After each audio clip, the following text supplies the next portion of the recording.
Comcast did too. Stand and pledge allegiance.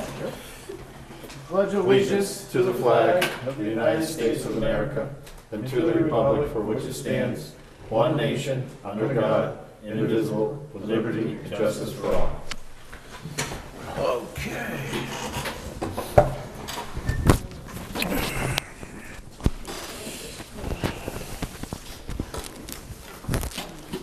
There we go.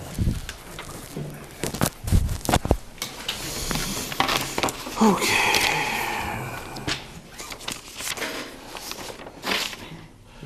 We'll go with Dufresne Rentals. Want to do different one? Yeah. So it's on the agenda first.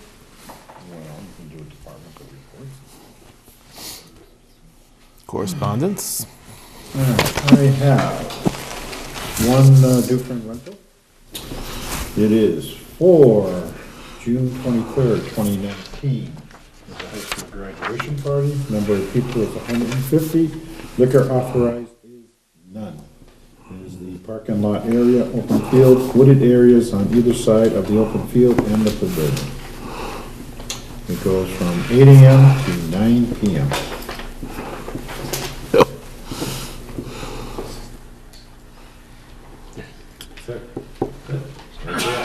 It won't be dark yet. Because June 21st is the longest day of the year. That's it for Dufresne Rentals. Okay. You want me to talk about anything else while you're... Well, just making sure everything's taken care of first. Okay.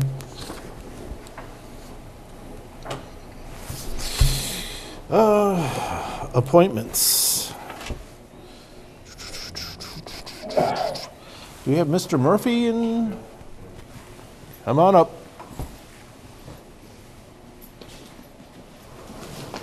Welcome. Have a seat. You have to face the camera. We want to make you nervous. You guys all look like you have a copy of this already? Yes, we do. And Stay while I'm here. So the audience will know why you're Yeah, here. go ahead. I'm here to request that the town put the sewer line across the road to the bottom of my driveway. I was bypassed 25 years ago, and then I got a bunch of selectmen, and they wrote a letter stating that when I was ready to put the sewer line in, that it would be done by the town. And I wanted to do it, I was talking to the highway department, and I thought he suggested that it would be good to do while the water line was being put in and the state was doing construction on the road. He said that would probably be the least expensive way to do it. And I really wanted to do it before the road was reconstructed, because there's a 5-year time where we can't dig up the road. That's correct. And I don't want to, I sort of just also wanted some type of assurance that it would be done, because last years ago when the sewer line came up the road, it was supposed to be at the bottom of my driveway. I found out about a year later, the guy says, there's no line there. And so I talked to Dave DeRochers to check a few months ago, and he says, no, there's no hookup for my driveway. That's when I went to the selectmen and they wrote the letter. That's it. is it across the street? It's across the street and it goes to the housing, 'cause where the location is, right? You know where the location is? Yeah, I do. And it's across the street. They came up, went to all the vacant lots, across the street, went to Dudley's house, went to the grain store, and went to the housing. I don't know why they did it or who was in charge, but I mean, it's sort of crazy. My driveway's sitting right there. It did make sense, but I was glad he told me, otherwise I wouldn't know. You know, I paid the betterment fee and everything, so. That's it? Yeah. So what's the, Everything's in place. We will I'll- be in touch with Mass DOT to see if they're willing to do it. and maybe charge the town for it. Okay. Or maybe while it's open, we can arrange to have the Okay. construction company dig the hole and bring it across. Okay, so when you find out, you'll let me know? Right. Oh, Just so you know, where you're located, the first stage is going past Amherst Street from Mass DOT. And we don't, they're supposed to start that in 2020. We don't have any idea when they're doing the next segment, so it could be a couple of years, just so you know. but it's not going up to Finn's Hill? Oh, yeah, it's going up that way, but No, it's not, the first stage isn't going up there? We're doing it in phases. in phases. But that's not the first stage, it stops at Amherst Street? It's gotta go past wherever Mass DOT does. See, we're Right. preceding Mass DOT. So you don't know when they're stopping? No, because they haven't given us the final plans yet. Oh, They haven't given us how many segments they're gonna do and how many years they're gonna take. They haven't given us all that yet.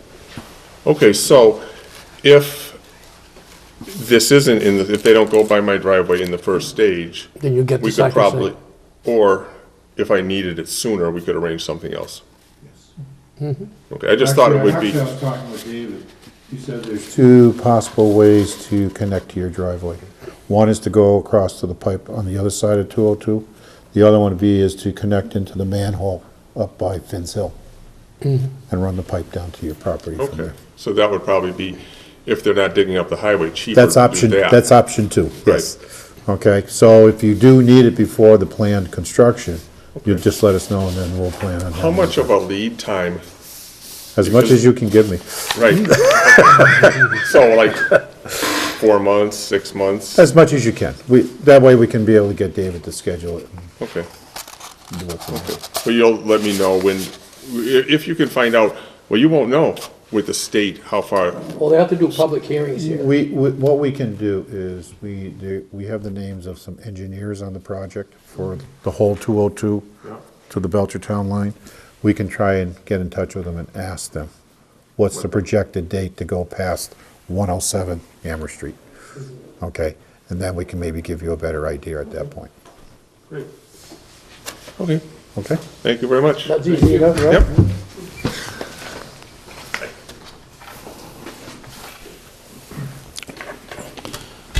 Cultural council appointments? You go up there? Yes, thank you. That came at a good time. Hello. Oh, So my husband took over for Sherry. However, he is in Spalding, Cambridge, acute long-term care, and he had a brain tumor.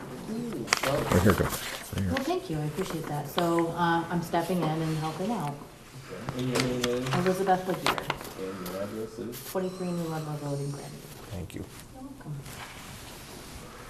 welcome. Before we go with any new appointments, we're just trying to figure out who exactly is still on the committee. Because we have Elton Braithwaite from 54 Kendall Street. Is he still on it? So I tried to get a hold of him to come to the last meeting, and I haven't heard anything. The cell phone number that I have for him is non-existent. The email address got kicked back to me. So So the unless, chances are is probably no, right? yeah, I don't really feel comfortable going knocking on his door, Okay. you know? How about Sherry Stickler? Or Yes. Sickler. Yep. And Wayne, Wayne is yes, and Sheena is off, right? right. And then it's you and your husband, the lucky two. Yes. Yes. Yep. So they are introducing, they'd like to have 2 new people appointed. Well, there was 2 additional added that I asked Kathy to be added Is in. it on the back page, Glenn, maybe? Robert Tippin, Yes. Terrence Shh. Sheedy. Yes. Thank you. And then you probably come to the front page and you may have a couple And then it would more. be Marjorie and Adam. Right, actually Marjorie Tippin. Okay, total of 4. To share the load. Listen, it's been a crazy year. Kathy has been really awesome.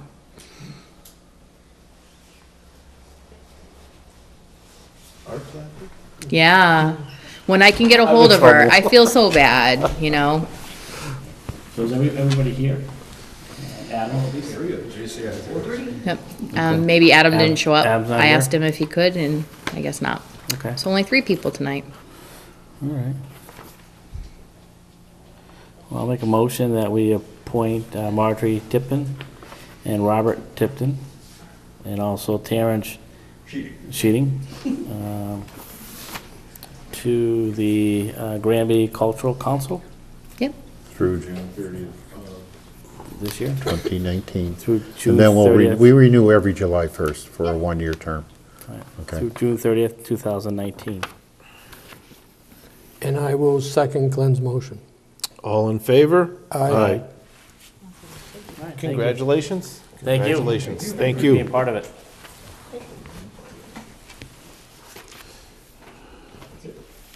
That's it. And Charter Day Committee has been moved to the 18th, March. Charter Days is moved to March 18th. The next is Police Department appointment.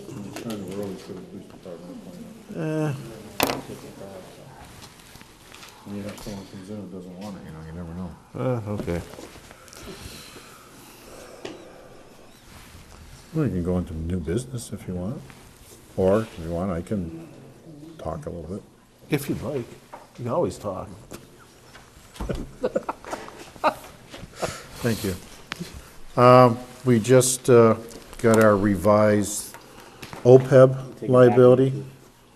Every 3 years, we have to go through and do a actuarial study to determine what our total OPEB liability is for the town. I just got it on February 28th. As of June 30th, 2018, the town's total OPEB liability is $22,275,852.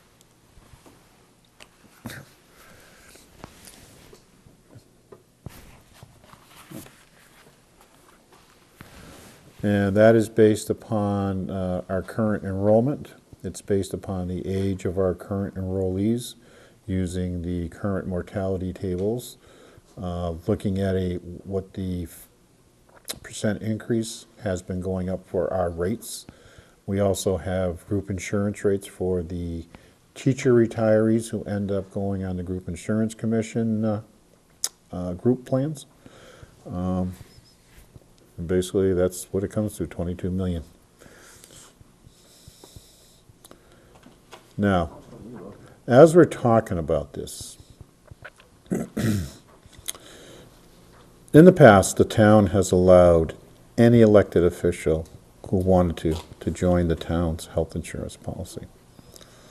In light of this new OPEB liability that at some point in time, I'm sure the state's going to require us to fully fund, just like the retirement liability. I would like to propose to the board that we only allow certain elected officials to join in the future. That would be the treasurer, the collector, the town clerk. Because they hold regular office hours versus like the Board of Assessors, who only meet for maybe an hour, 2 hours a night, 1 day a week. Planning board, who meets twice a month. Selectmen, who meet twice a month. And any other elected official. How many people are on the insurance now that are elected officials for certain boards and stuff like that you mentioned? I have 2 from the assessors. I have 2 from the Board of Health. And when a family plan, that runs the town about $11,000 to $12,000 a year in insurance premiums. That isn't reported anywhere. That is basically a benefit that someone who reports that we're only paying them $3,500 a year for the position, it's really about $15,000, $16,000 that we're truly paying out for That's that definitely position. something we need to look at. Because Okay? if you don't, I mean, reality is you could have 10, 15, 20 people. 15. There's 15 elected officials. Yeah. So, I'm just saying, it's just something that is concerning to me. And in light of this liability issue, that is a big anchor hanging over our head. That, Very costly. yes. And that runs from 1 July to 30 June each year, I presume? Yes. It's hard to budget for too. Because you don't know if someone gets elected and they end up choosing to take the insurance too, and it's not put into your budget for that year. Yep, you're right. So that's the concern I have, just to be honest with you. And, you know, I'd like to, like I said, we grandfather whoever's in there now, but anybody new who gets elected, I'd like to say that unless you're the treasurer, the collector, or the town clerk, that, sorry, you're not allowed to join. And that would have to be something voted by the Board of Selectmen. We'll take that under consideration. We can discuss further. Yeah. It is, like you said, it could be at I've one got no problem either way. time. Or like you said, you could have 15 people, not that you ever probably would, but it's always a possibility. You never know. And you have to budget for it as such. Yes. As long as the people are grandfathered, I don't see a problem with it at all, because it's not like we're putting a hindrance on anybody that's there today. That's why I just like to grandfather them while they're in office. Or if they retire from office, they get to go into the retirement plan, Right, so. so we're not hurting anybody. We're Correct. just telling new people that are coming on board, there's a Sorry. change. Sorry, you can't. Right, Well, here would be the question too, if you grandfather someone in and they have 2 years left on their term and they decide to run again and they win, is that going to But they continue? are projected to stay in, because when I'm projecting my next year's cost for health insurance, life insurance, Right. so on and so forth, I'm going by the list of who's enrolled as of now. But I mean, currently, if you grandfather people in, so the elections that come up in May, if someone would happen to be on that insurance and they get reelected, you could have that person another 5 years possibly. Another 3 years. No. Or 3 years. Most of those boards are 3 3 years, years. but like I Yeah. said, they're already budgeted in for me, Okay. okay? Yeah, no, it's fine. Because the budget is done every year, and it's based upon current enrollees of the elected officials, Okay. okay? That's the only question I had, so that people continue, if they continue to be elected, then that will continue Right, to but what have they- the benefit. Don't get elected, or they choose not to run, then it would terminate. Okay. Does the board wish to vote it tonight, or do you want to? well, I'll make a motion myself. I have no problem restricting it to the town treasurer, the town clerk, and the town tax collector. As far as that goes, as long as the existing people that are in office today are grandfathered until they decide either not to run or somebody else would be, currently on our yeah, insurance plan. yeah. I don't have a problem with that. It's up to you guys if you want to second it or not. I know, so that's your motion? Yes, yeah. I'll second Jay's motion to reflect that it is for health insurance benefit. All in favor? Aye.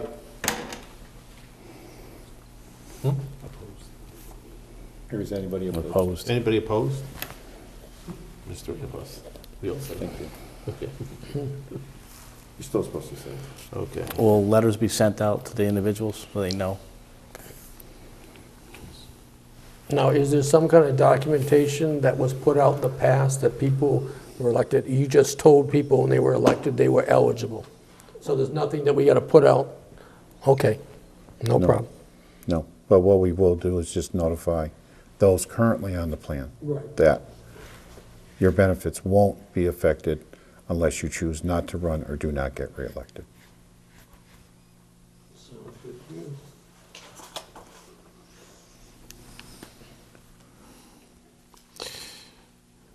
We might as well do some new business. It is? Well, it said 6:55. Would the chief like to come up?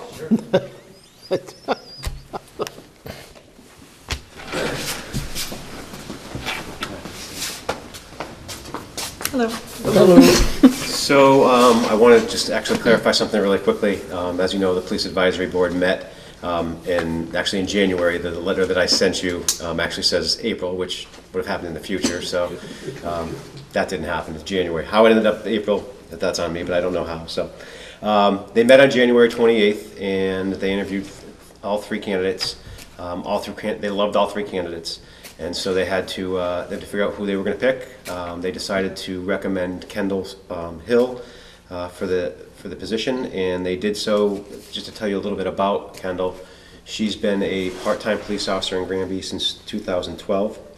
Prior to that, she was a intern. She started as an intern with us. I think she did an internship with East Longmeadow PD as well. She's been a paramedic for approximately 11 years or so, something like that, 11, 12 years. She's worked at AMR in Springfield, Holyoke. She's currently a full-time paramedic firefighter in the town of Amherst. She has a lot of public safety emergency experience between us, her current job, her current full-time job, and also her previous EMS work as well. She also brings with her an education. She has a bachelor's degree in criminal justice from Westfield State College. She also is a CPR and first responder instructor. She's done that for our department at least twice now. Yeah. Twice now.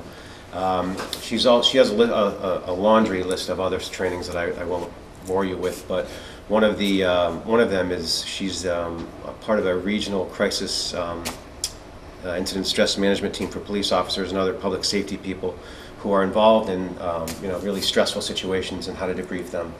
So she's actually doing some teaching for the Department of Mental Health along those lines. So her resume speaks for herself. She's got a ton of experience. Most recently, she was part of, she hasn't gotten a letter of commendation yet because it just happened, but over the weekend she was part of a situation where officers were dispatched to an overdose. They administered Narcan, brought the person back to consciousness. That happened just literally 2 days ago. So her qualifications speak for themselves, and we're excited to have her come up part-time, and we're hoping you'll take care of the appointment tonight. How many part-timers do you have altogether? Currently, we have 7. And that's not counting the ones that are coming full-time, right? It does, right? Does. 7 with Kendall. 7 with Kendall. And then some of those will be Sorry, coming. 8 with Kendall. 8 with- As a part-timer. Right. But then a part-timer will be coming on full-time. Correct. And that part-time position will not be filled. It'll be incorporated through attrition into that full-time equivalent. Okay. Kendall, you have anything to say? I think the chief covered quite a bit, actually. He's used to it. That's impressive. Thank you, I appreciate that. Definitely sounds very good, and I'll definitely make a motion that we appoint Kendall Hill as a part-time police officer to the Granby Police Department. Full-time? Full-time. I thought you said part-time. We were talking about before. Okay. So a full-time position, effective, 17th would be perfect. okay, March 17th, 2019. 1 year probation. 1 year probation. With 1 year probation, So it's March 16th of 2020. 20.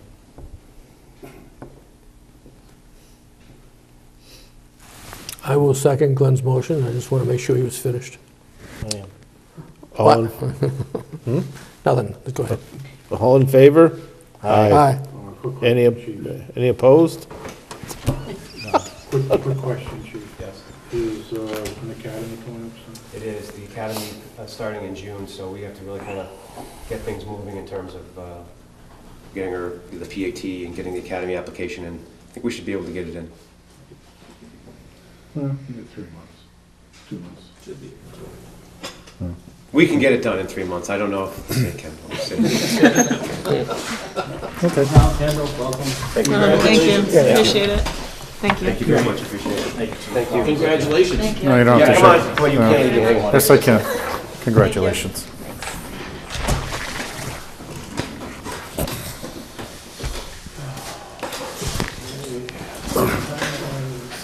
No, well, conservation isn't coming in because there was a family emergency for one member. So they'll be moving to the 18th also.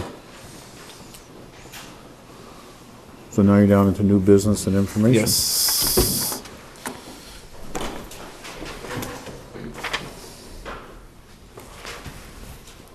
Accept departmental reports. Departmental reports. Let's see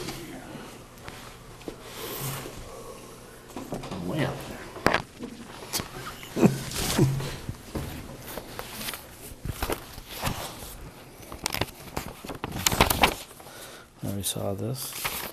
Hey, Jake, to answer your question when we're going over the departmental reports where you're reading them, with the compressed air foam system still being offline, they still have the ability to create foam. Oh, Okay, what it is they have basically a T valve. They hook a water line to one end. The big part of the T goes into the bucket of the foam mixture. So we don't have to request mutual aid. No, and what it does is it aerates as it goes out the other hose that's hooked on the other part of the T valve. Okay, What we were told before, we would have to request mutual aid. but no. And actually, like when they put out a mutual aid tone, they don't know what the other department's gonna be sending. 9 times out of 10, they won't send a foam truck. They'll just be sending a water You truck. have to specifically say you want foam. Yeah, and I asked him, how many type of fires does he have that would require foam? And he says there's very few. They used it maybe, I know they used it once on a house fire to beat the flames down quicker, Yeah. but I don't know of them using it on a regular basis, so. I asked the chief, and I just wanted to give you the answer. Okay, because I Okay. was concerned that if we have to request mutual aid because we're not fully up to snuff with the trucks, that's all. Yes, but, And I did read in the report that the knuckle was out for examination to see if we got to pay for it or not. yep, I did see that in the So. department report. okay. But I just wanted to let you know I did ask the question for you. I just want to make sure that we got the people covered, that's the thing.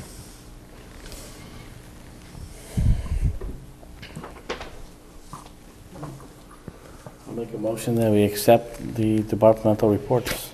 And I will second Glenn's motion. All in favor? Aye. Any opposed?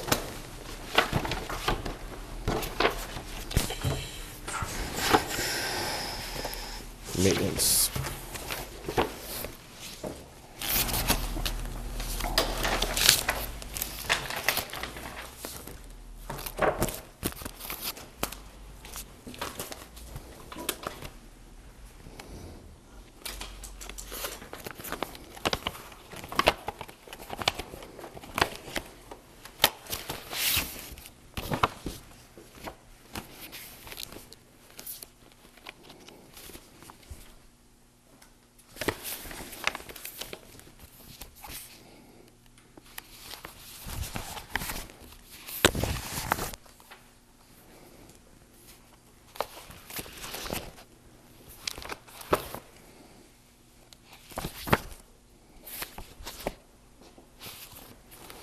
Okay, I'll make a motion, we approve and sign maintenance warrants for fiscal year 19, number 51, 52, and 53.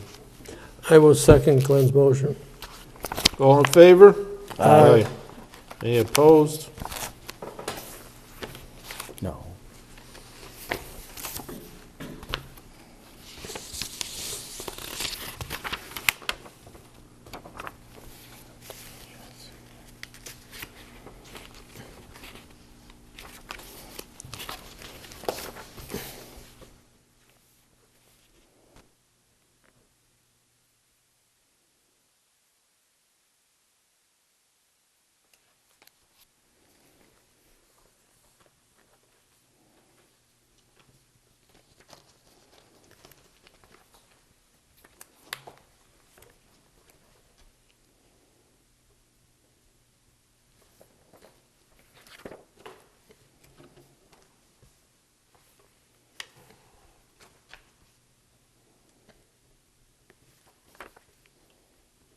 I see Mr. Nally told me that he didn't, when he was writing the checks out for all that green community stuff, he didn't realize there was so much money that we got. Yeah.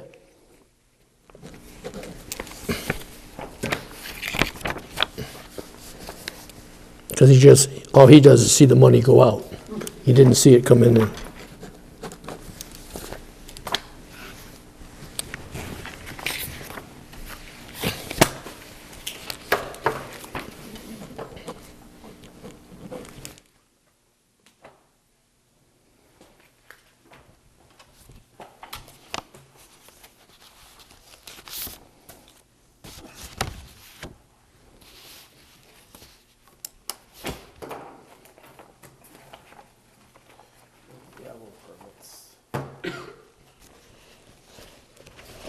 Don't say you old.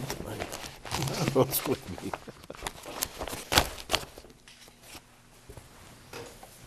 That's okay.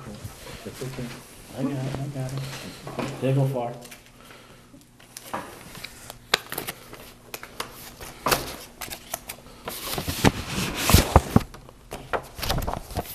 There we go. We have those two. Cool.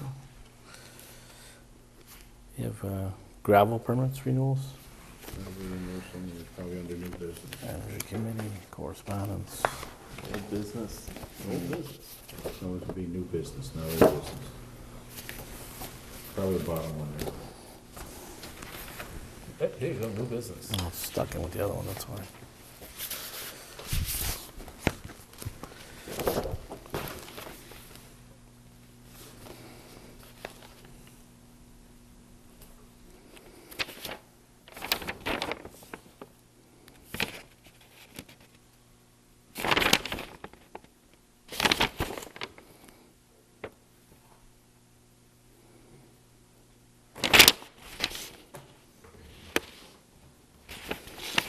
All right, we have a.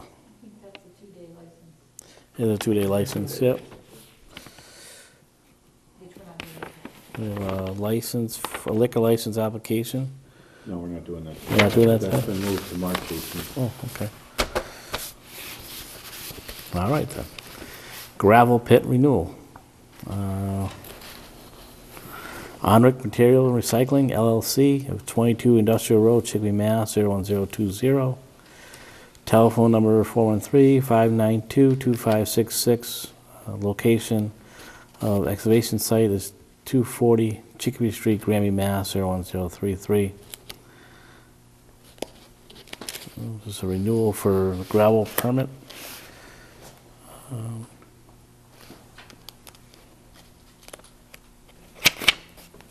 Do we need to go over all the questions on here? No. No, okay. How long has that gravel pit been in existence? Since 1980 was the original permit Okay. issued for it. Just wondering how deep they're digging. Until they hit ledge. That rock. Well, Jay, in the past 12 months, they've taken out 118,116 yards. Wow. That's a lot. Wonder what that equals in tonnage. Well, I'm glad you asked, Jay. Mhm. In the next 12 months, they're predicting to take out 125,000 tons. 25,000 tons. Okay. Well, I'll make a motion that we approve the gravel pit permit, gravel permit renewal for Onric Material and Recycling LLC of 22 Industrial Road, Chicopee, Mass. 01020. I will second Glenn's motion. All in favor? Aye. Any opposed?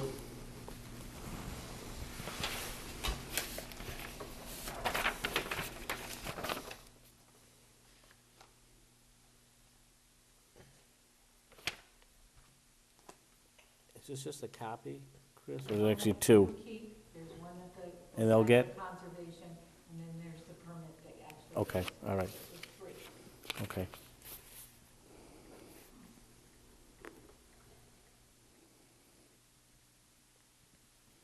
Thank you, Chris. No, that's the voice from the back. To your softer side, quit speaking.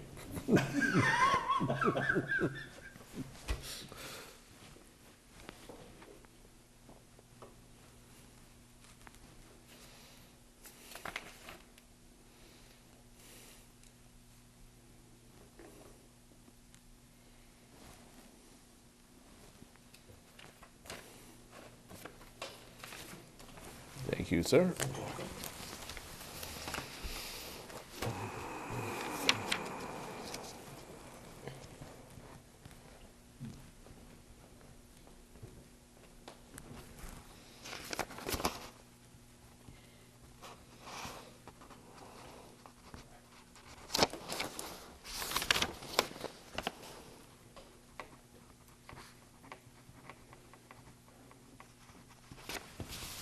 There you go, sir.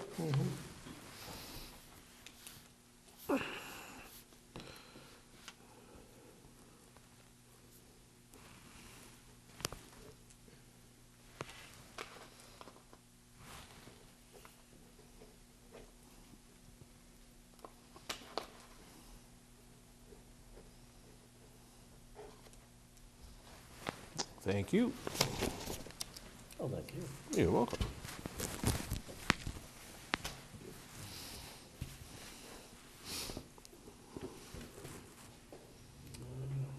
And now for the Green Community Grant application. And presenting that would be, Probably Robert, I didn't come on up and do it. Unless Robert wants me to do it, I'll leave it up to him, but I know he'll get it bad. I think Robert wants you to do it. yeah, I think so too. Okay. Well, he's scheduled for surgery on his knee. But if- Does that stop you from speaking? No, but it stops him I was from gonna say, if moving it does, you have a problem. No, I can talk, I just can't walk. Oh, okay. And chew gum at the same time.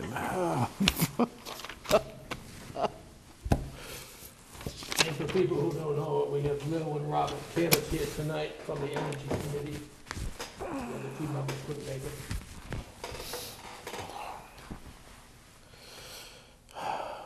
Good presentation, okay. Okay, this is closing out the FY 2018 Green Community Final Report, which we have. And let me get rid of this. And we'll do it by project. And as you gentlemen and myself have done before, we gave Chris Martin permission to sign it. But it still has to be presented to you so you know what's going on. In a snapshot,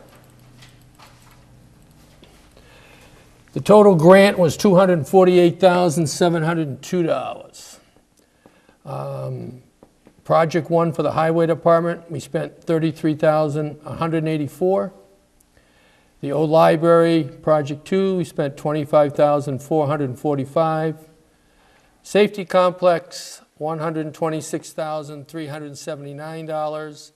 The senior center was $32,374. The junior senior high school was $8,711. And to administer this grant, we were authorized $22,609. And as you can see, here's the checks that corresponds to, we paid it off. In a quick narrative on the Highway Department, and before I go farther, all that money I just talked about was grant money from the state.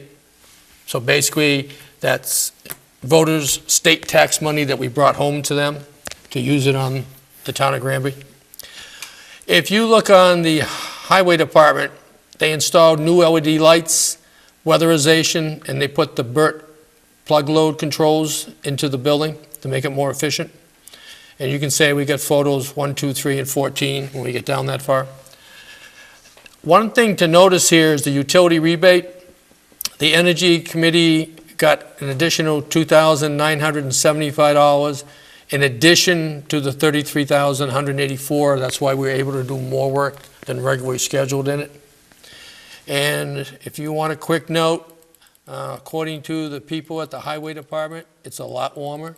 They can actually do the work on the trucks. And also, when they come back from plowing, they can wash all the salt off their trucks now. And they don't have to wait to above 32 degrees because it would freeze.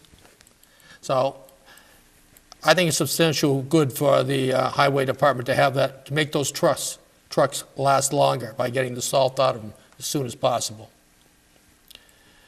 So that's for that. I'm just skimming through this, so if you have any questions, ask me.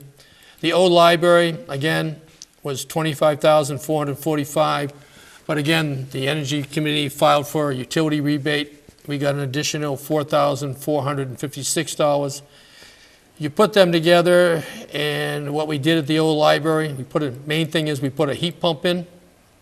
For an example, in December 2017, I think it was, Chris, it took 200 gallons of number 2 fuel oil.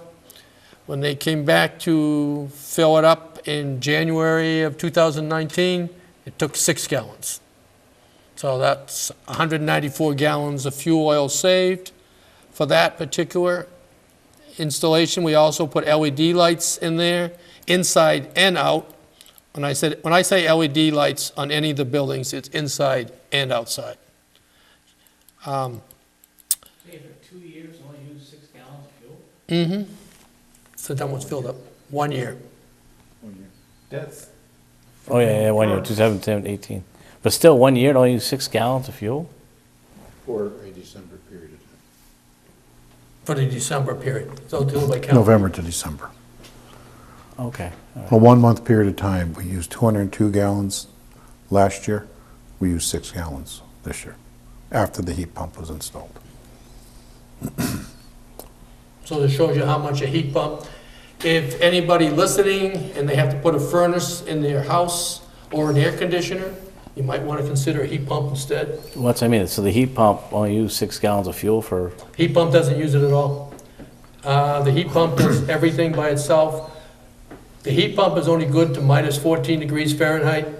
If you go below minus 14 degrees Fahrenheit, the existing furnace in the old library would kick on. so what is the heat pump runs off electricity?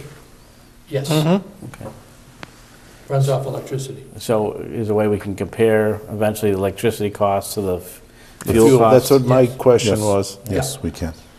But we want to wait for the end of calendar year 2019 to do the comparison, so we get a full year, not just a 1 month basis. Well, I can tell you, someone that's been in that, meeting in that library for the past couple of years, you can definitely tell a difference from those 2 heat pumps there. Well, they also put 16 inches of insulation in the attic because there wasn't any. Oh, well, that might be a. That's another, There's yeah. another, But the lighting is good too. I'm sure the insulation made a big difference as well, but, yeah, downstairs in Yeah. particular, the lighting really paid off yeah. downstairs. So, I mean, a great grant to really save money. Yeah. Okay, the next project is the safety complex. That was our biggest project of the year, most problems, but we were able to get it done. Again, LED lights inside and out. They were having problem with their HVAC system, so we put in for a complete building recommissioning. So they did that. They also installed electronic cumulative pumps and demand control ventilators.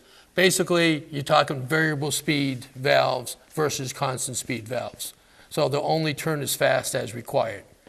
Like, I don't know if people have a furnace at home, if you have a multi-stage furnace, it only turns the fan as fast as needed. It doesn't have to go full blast and cost you all that amperage.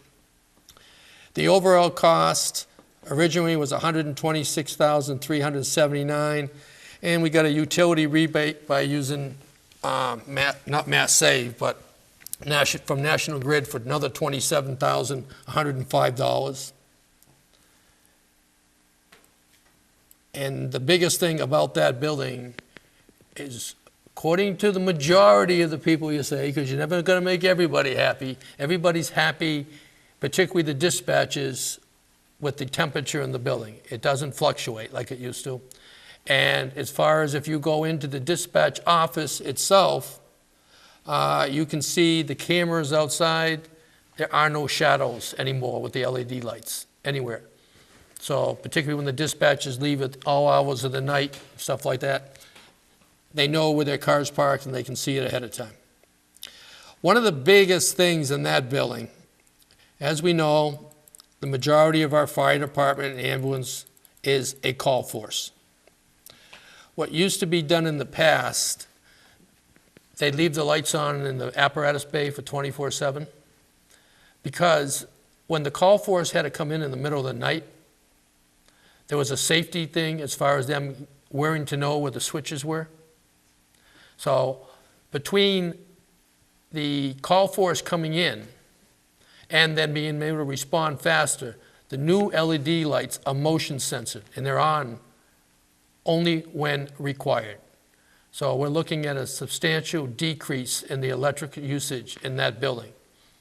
Because every night, they'll still be on 24/7, but the lights won't be on, the power will be on, because on motion will only turn the lights on versus before, the lights used to be illuminated 24/7.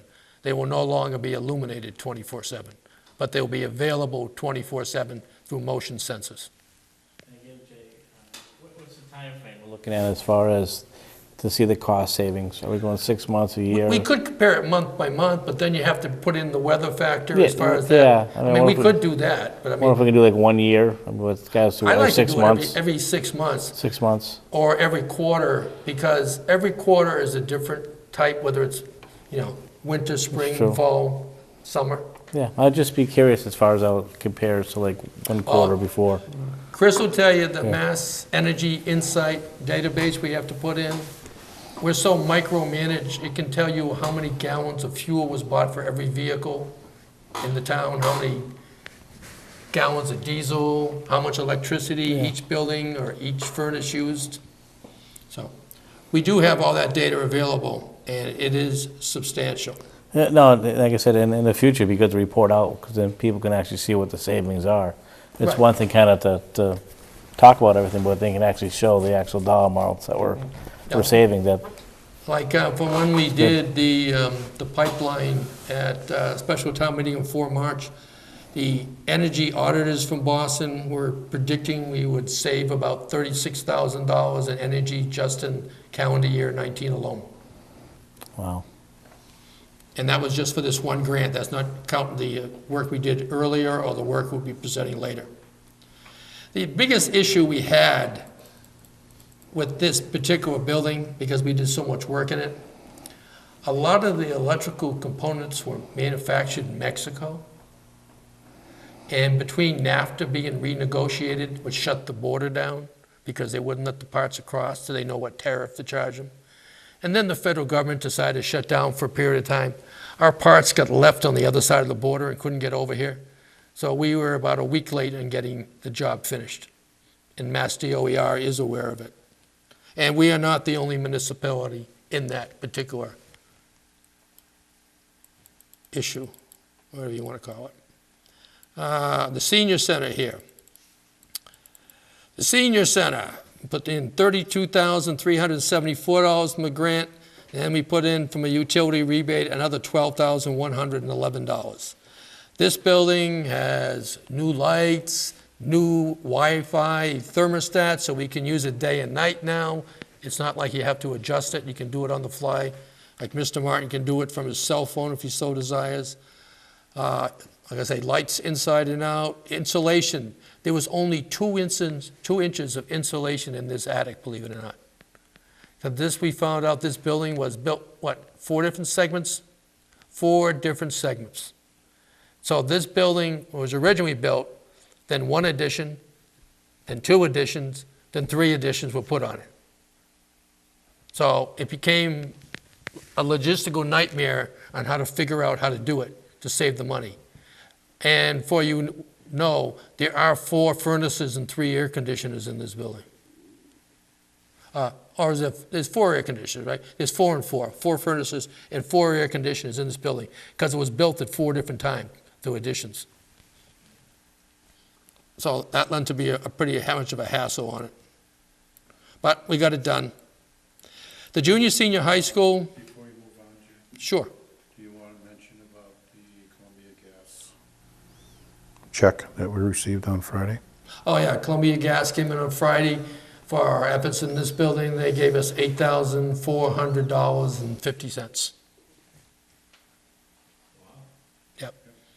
Because they were so happy with the amount of work and, see, you work for, Installation is going to make us use less natural gas yep. to heat and cool the place. So you get 2 kind of rebates you can apply for, National Grid through electricity, and then if you're using natural gas, you can apply through Columbia Gas. We applied to both. We'll take every penny we can get to put back in the town so they can use the money elsewhere. So it's more work for the committee, but it benefits the town a lot more. Because you can see, if I go back up here, utility rebate here was $12,111. I mean, obviously, outside the grants, you kind of made the town money. We did. We went from $248,702 to about 298,000 when we finished, and we put all that money into repairs and upgrades in the town. You will see some more in a minute, which we did off the budget, shall we say. Again, this got program Wi-Fi's. Now, on the junior senior high school, we only did the BERT plug load controls, but they are in all 5 buildings. I just didn't bring it up before because the only reason we did this in the school is because, I'll get to that when we do the spreadsheet, put it to you that way. It's easier to explain it when the spreadsheet gets there for FY19. And that's the administrative costs. This is right here. Remember I told you we were going to put some additional into the building? We put in 2 new furnaces and 3 new air conditioners in this building with some of the savings of the other money for $21,222. And not only were the ones here having issues as far as energy savings, they were having issues as far as functionality. And age, Yeah, and age. So we just said, we'll replace the whole thing with the money that we had got back in from the rebates and stuff. So it doesn't have to cost the taxpayer anything. And that's what Mr. Martin's help. Now, this is just a quick thing, the photos, you can see the lights in the highway department. And this is at nighttime now, so you can see how bright it is in there. This is in the maintenance bay. You can see it's fully insulated now, as well as lights. So they actually can work day or night in there. That's kind of like a tremendous difference. That much insulation put in there when there was never any before. It's a metal building. Mm-hmm. Wow. A lot of work was done there. They basically covered all the metal on the inside of the building. Yeah. Yeah. All the heat staying in because those, yeah. Mm-hmm. And one of the big thing here on this photo number 3, we put it in for the weatherization.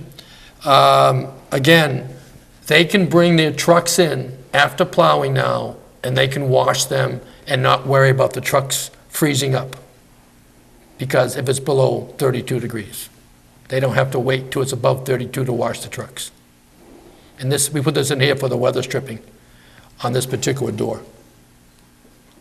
Again, we couldn't, for the amount of work that was done, if we put the photos, all 25 of them that were in there, it wouldn't fit.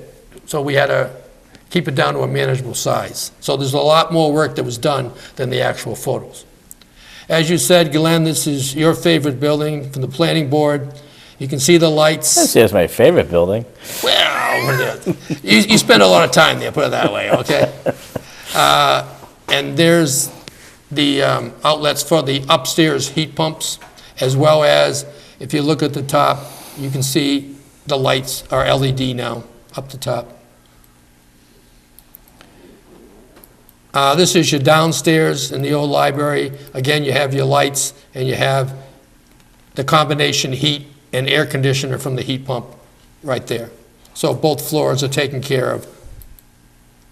You can definitely tell the difference downstairs in the winter. with Yes, that there. downstairs is unique. Definitely. And that's a picture of the heat pump itself that was installed there.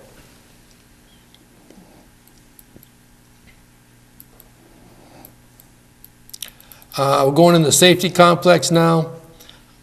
This is just, these are motion sensitive lights that are on. No, that's the safety complex. I just hit the button. That's the safety complex. That's Chief Al Wishart's office. That's how I know where it is. And those lights are motion censored. And he says when he comes in the morning, he feels like the light is opening because as he walks in early, one of the first people, the lights come on in front of him. Because, like I say, the dispatch office is the only place that's manned 24/7. So the early word gets to put the lights on. And the lights go off within 15 minutes if nobody else comes in. This photo is going to be the biggest savings photo because you see, this is a picture of the apparatus bay. But you can see in here the light is not on, and this picture was taken at night. But since no motion was done, each one of these lights are individually motion sensor. Each light is individual. It's just not the whole bank. So the lights will only go on in the area that they need them.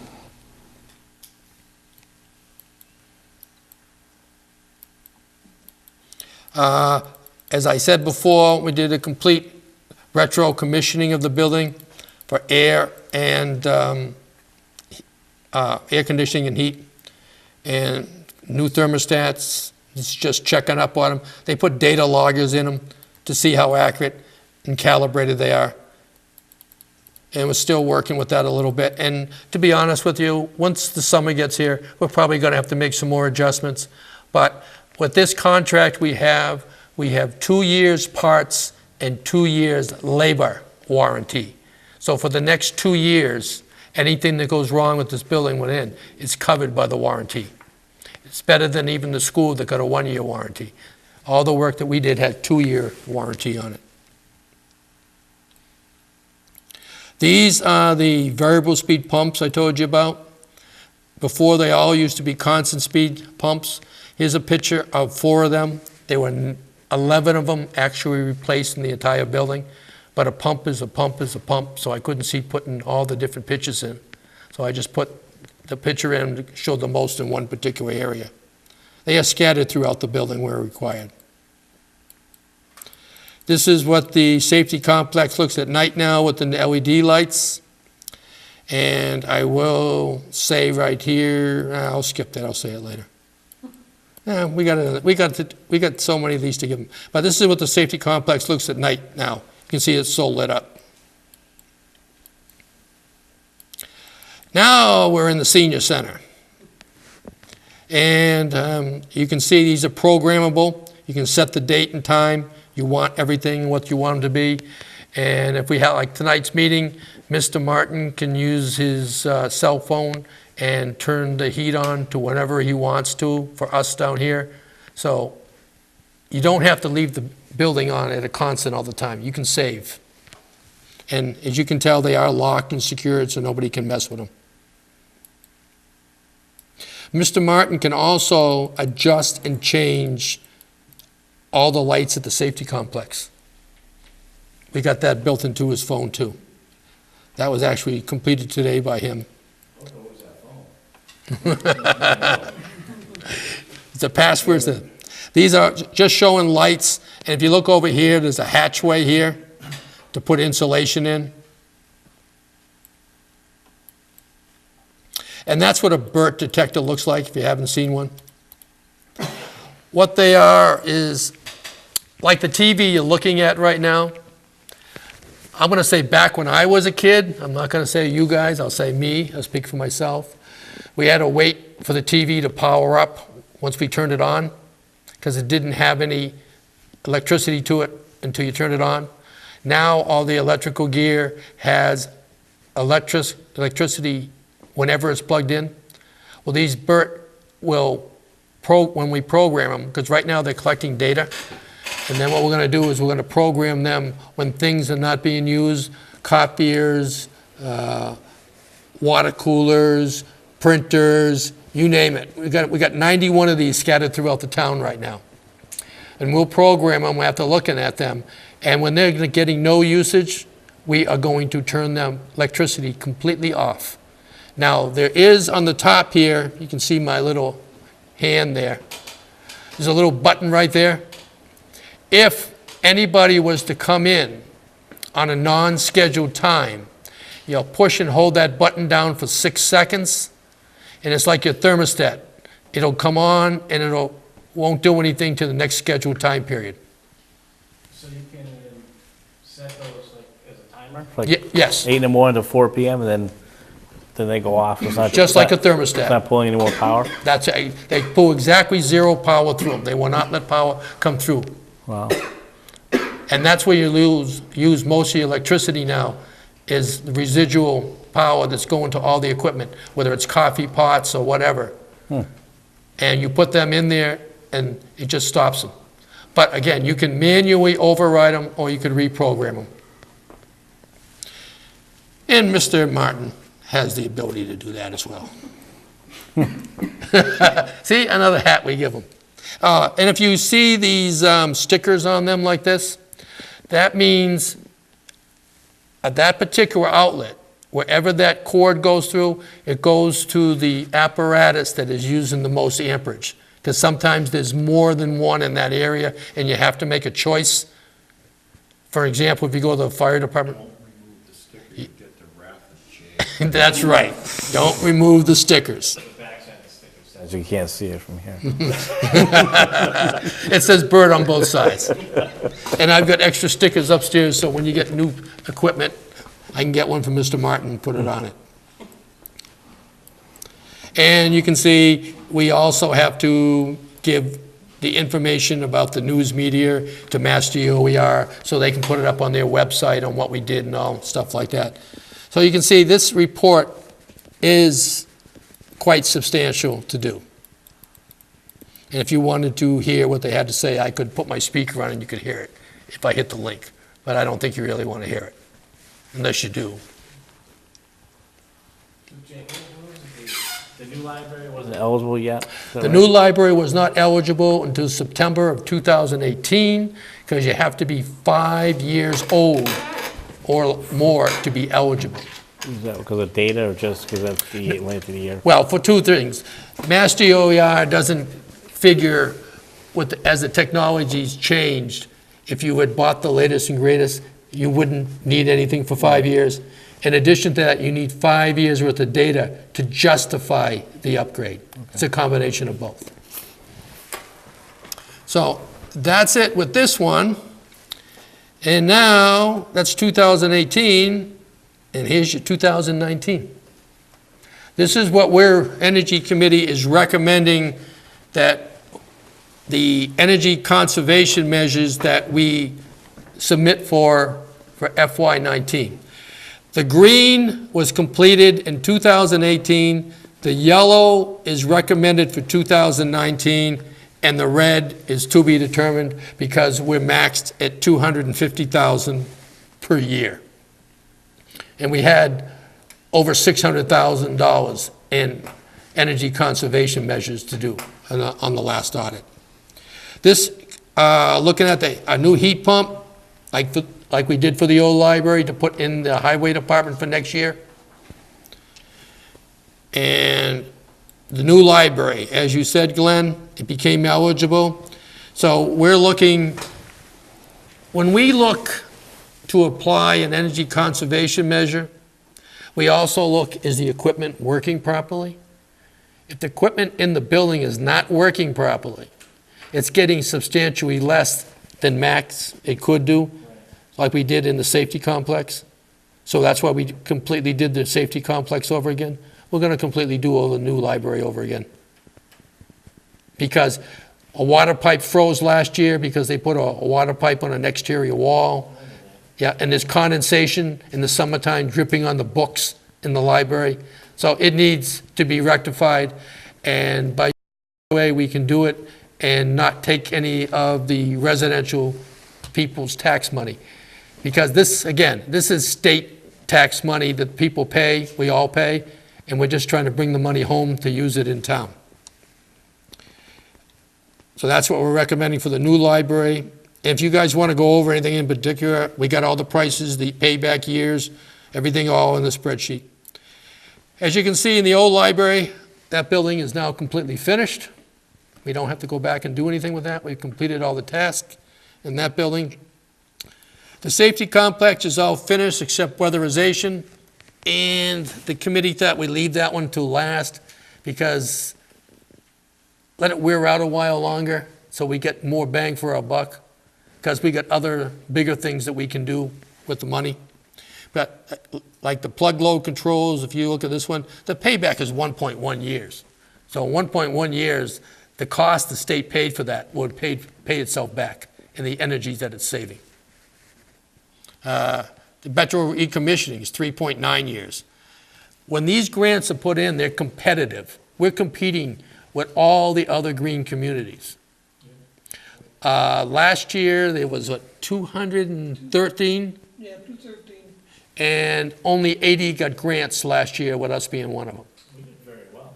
I remember seeing the numbers that other cities and towns We received. maxed out. Yeah, we did very well. Yeah, What, about 400 cities and towns or something like that? 351. 251, yeah. They're up to 240 now out of the 351, with Agawam being the latest to become a green Yeah, community. but I remember seeing like the total amounts that each city and town got. Remember, we did very well. That was the committee that did it. We put it together. Again, that's why we have to use payback years in it. If I put all, or the committee put all the lights on one of these grants, you'd probably get automatic grant for that year. But if you don't balance it out with your long terms, you're not going to see anything for the long term. And the senior center, you can see here, is now completely done. So you can move on to the West Street School. Well, as we know, West Street School is all to be determined. So we're waiting the engineering studies and determination what we're going to do with that. Because we have a problem putting any green community money in a building, because now you have to keep it for 5 years. So that's why we're not putting anything into West Street, because you'd have to keep that building for 5 years, or you'd have to pay the money back to Mass DOER. And we don't want to pay any money back. This year in the junior, senior high school, we wanted to do more, but we couldn't. And here's the reason why. Was that based on a report or something, Jay? This here? No, was there a report why we couldn't do it more? No, that was the Energy Committee decided we weren't going to do it. Oh, okay. And we're explaining to you the reason why now. Okay, we wanted to do LED lights in the school. But if you go into the classrooms that were built in 1961, they had one on-off switch, all the lights on or off. Well, talking to the staff at the school, that was unacceptable to them, because they would want the first bank of lights off so they can use the projectors nowadays, which they didn't have in 1961, to turn a bank of lights off. Well, to do that, it'll cost you a fortune to run new wiring through the concrete. So there are special switches now that we were going to put special lights in this building, customize it. But to customize it, you have to justify it. And we told the school, and they agreed to give us the data that we requested by 14 February, because we had to have this done by 21 February to give it to you tonight. Because after this leaves here tonight, the application will be generated and it'll be ready for this board's signature on the 18th, and this has to be in Boston by no later than 5 p.m. on the 22nd of March. So we gave them every bit of time we could. I have emails that said, yep, we'll get you the stuff. We still haven't received it yet. So we went past it because we didn't have any choice. That's as far as the lights go. We would like to do the lights in there because the payback on the lights for the amount in there, you're talking $115,371 in lights. What data did you need or require? How are they tracking the data of the school? We wanted to put a combination of motion sensor and carbon dioxide sensors in a combination light, as well as the wireless switches. And to do that with Boston, they said they needed to know how many students were in the classroom.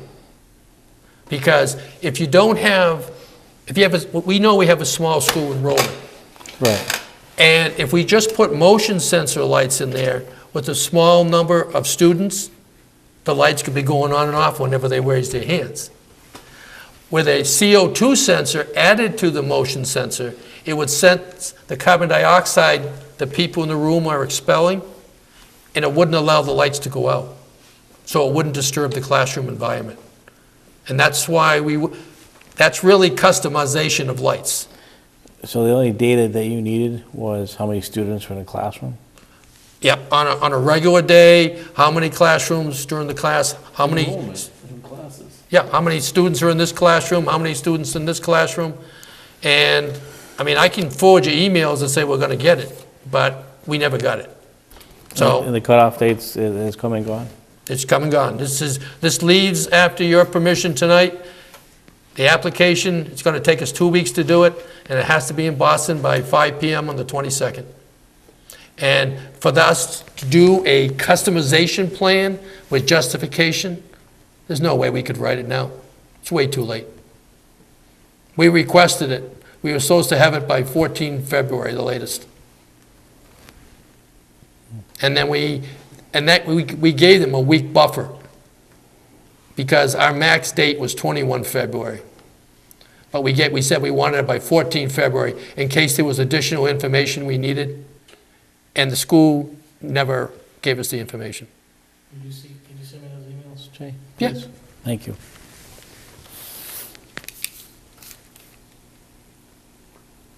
Anybody else want them, or just Glenn? I'll take them. He lives for action. Yes. Oh, me? Oh, yeah, I got everything documented. I have everything documented in every thread. And I give action items, I move on. That's his 20, what, how many years you in the military service? 41 years, 41 5 years, months, and that's deserved 28 right there. days if you count it. That's where action items are from. You always count for your retirement purposes, to make sure you get the right amount of money. But, so we have to put the school off until 2020 now. We don't have a choice. We don't have a choice. And another thing we have a concern of at the school is the weatherization of the school.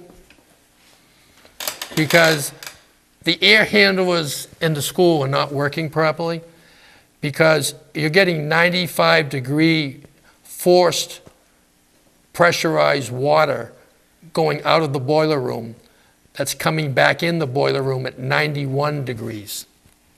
So there's plenty of hot water going through that building. And the air handlers will take outside fresh air and cool that down to the desired temperature, but then none of them are working. And the reason is? And the reason is, the people, I guess, had a problem with the water years ago and the pipe broke. So their resolution was to drill a hole and put a sheet metal screw so you can't control it in each room anymore. It's got 5 zones in the entire junior, senior high school. 5 zones. Not individual room controls. There's 5 zones in that room. And they put plates on the outside of the buildings so the fresh air cannot come in. That makes all the sense in the world to me. Well, because you do that, you get no fresh air. Precisely. And we're afraid if we weatherize the building, the only fresh air they get now is leakage. So if we don't get the air handlers fixed, and that's a capital expense. And from what I've been told, they haven't submitted any capital expenditures request, so they can't be addressed. And yes, they have been told this, and I will say John Sullivan has been told it as well. Chris knows, we've told everybody this got to be done. And this was a topic last year when we were doing this as well. We said it needs, right here, energy management services, air handlers, $10,000 each. They needed 50 of them in there, would cost $500,000. Is that emergency medical services? No, energy management services. I know what it means. That's all that matters. I know what it means. And that was at last year's price. What the Energy Committee wanted to do, because you have north, south, east, and west on that building, the south side of the building gets hot, the north side of the building gets cold. We wanted to install 4 air handlers on each end of the junior, senior high school to see what brand is working properly before we invest into 50 air handlers. In other words, what's going to give us the biggest bang for the buck? Let the vendors come in and show us what they got. Because we have to get that squared away. Because as far as the Energy Committee is concerned, we are not going to put ourselves in a position that if we tighten that building up so tight to save energy, they're going to say, the building's too tight, it's not good quality air. We're not going to put ourselves in that position. And we're not going to put the town in that position. Makes sense. It does. Just like if you get a house that's too tight. Like in my house, My house is an Energy Star rated home. It is very tight. I have to have what's called an energy recovery ventilator. You would expect nothing less, Jeff. It brings in air from the outside all year long that mixes with my house air, and it's equal pressure, so there's not a high and a low pressure inside of my house. So I automatically have the right temperature air, and it's always fresh, it's never stale. And the ERV that I have is a special one, of course, and it only burns enough electricity as a 90-watt light bulb. And it does all that work for 90 watts. But they are rather expensive, like $5,000, $6,000. But it's a long-term investment. Okay, enough of the junior, senior high school. Like I say, we are going to put some hot water boiler controllers in there to make them more efficient in 2019. They have constant speed pumps like the safety center had. We're going to put in some variable speed pumps. And if you go in the boiler room and the other areas in the school where they have pipes, they are not all insulated. So you're losing either hot or cold depending what is going through it. So we're going to re-insulate all the pipes in that building. Once we do that, just be advised, we have that building for 5 years. Just so you know. So noted.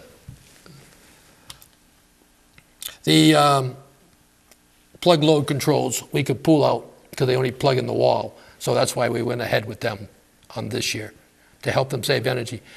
On a note on that, when we did our audits in the school, even though we tried to work around the school, so we work off hours or on the vacation times, we noticed the computers, even the laptops, were on 24/7, even during the vacation.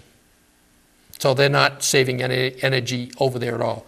I don't know why they don't turn the stuff off when they're not using it. And it has been, by me, given the information to the school superintendent, and she has agreed they do have a problem over there. But it has still not been addressed. And I'm not going down that road for anybody. Dufresne's Park. Before you move on, Jason. Sure. You want to talk about the other project that you're working on regarding alternate fuel for the high school? Good point, Mr. Martin. The Energy Committee got another grant. We are looking, it's called a meta grant, Massachusetts Energy Technical Assistance Grant. We're looking at an alternate fuel than the number 2 fuel oil for that building to not only increase the energy factor, but also to save the town money. And that's getting ready to go out for RFPs, probably within a week, Chris, soon we get back from PVPC. Yeah, we're having PVPC do the RFPs for us, for the administrative.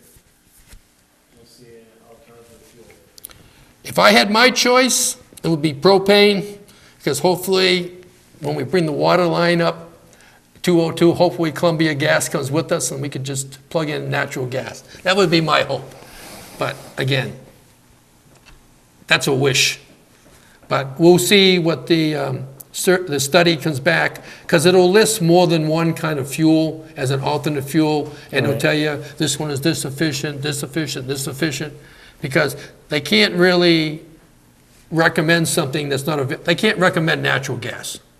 Can they recommend propane? The answer is yes, because you can put a tank there. They look at pellets, to look at those type of All things. different ones, yeah. They'll look at everything, and they'll give us a cost on what it is for it. And that's another money way over the $300,000 we're talking here. Those are additional grants we got. But those we won't count until next year because we got them in 2019. So it'll be on our list to give you for next year, but we're going to use it to straighten it out. Is that a good enough, Mr. Martin? That's the only other one I had in my back of my head there. As far as energy, I think so, because the DLTA is economic development. Yeah. Dufresne's Park. We've going through Dufresne's Park. all new LED lights inside and out at Dufresne's Park. Total cost of Dufresne's Park is $12,078. Currently, we're looking at another $1,350 in incentives. So we put the price of the project at $13,428. And if you figure your incentive savings, the savings would be $2,218. And if you multiply that by 5.4, which is the payback, that would be the total cost. So in 5.4 years, you're not paying for lights in Dufresne's Park. The job would have been paid for by itself. And the Parks Committee will love it because their bills will go down and their revolving fund will have more to spend. Right, Kathy?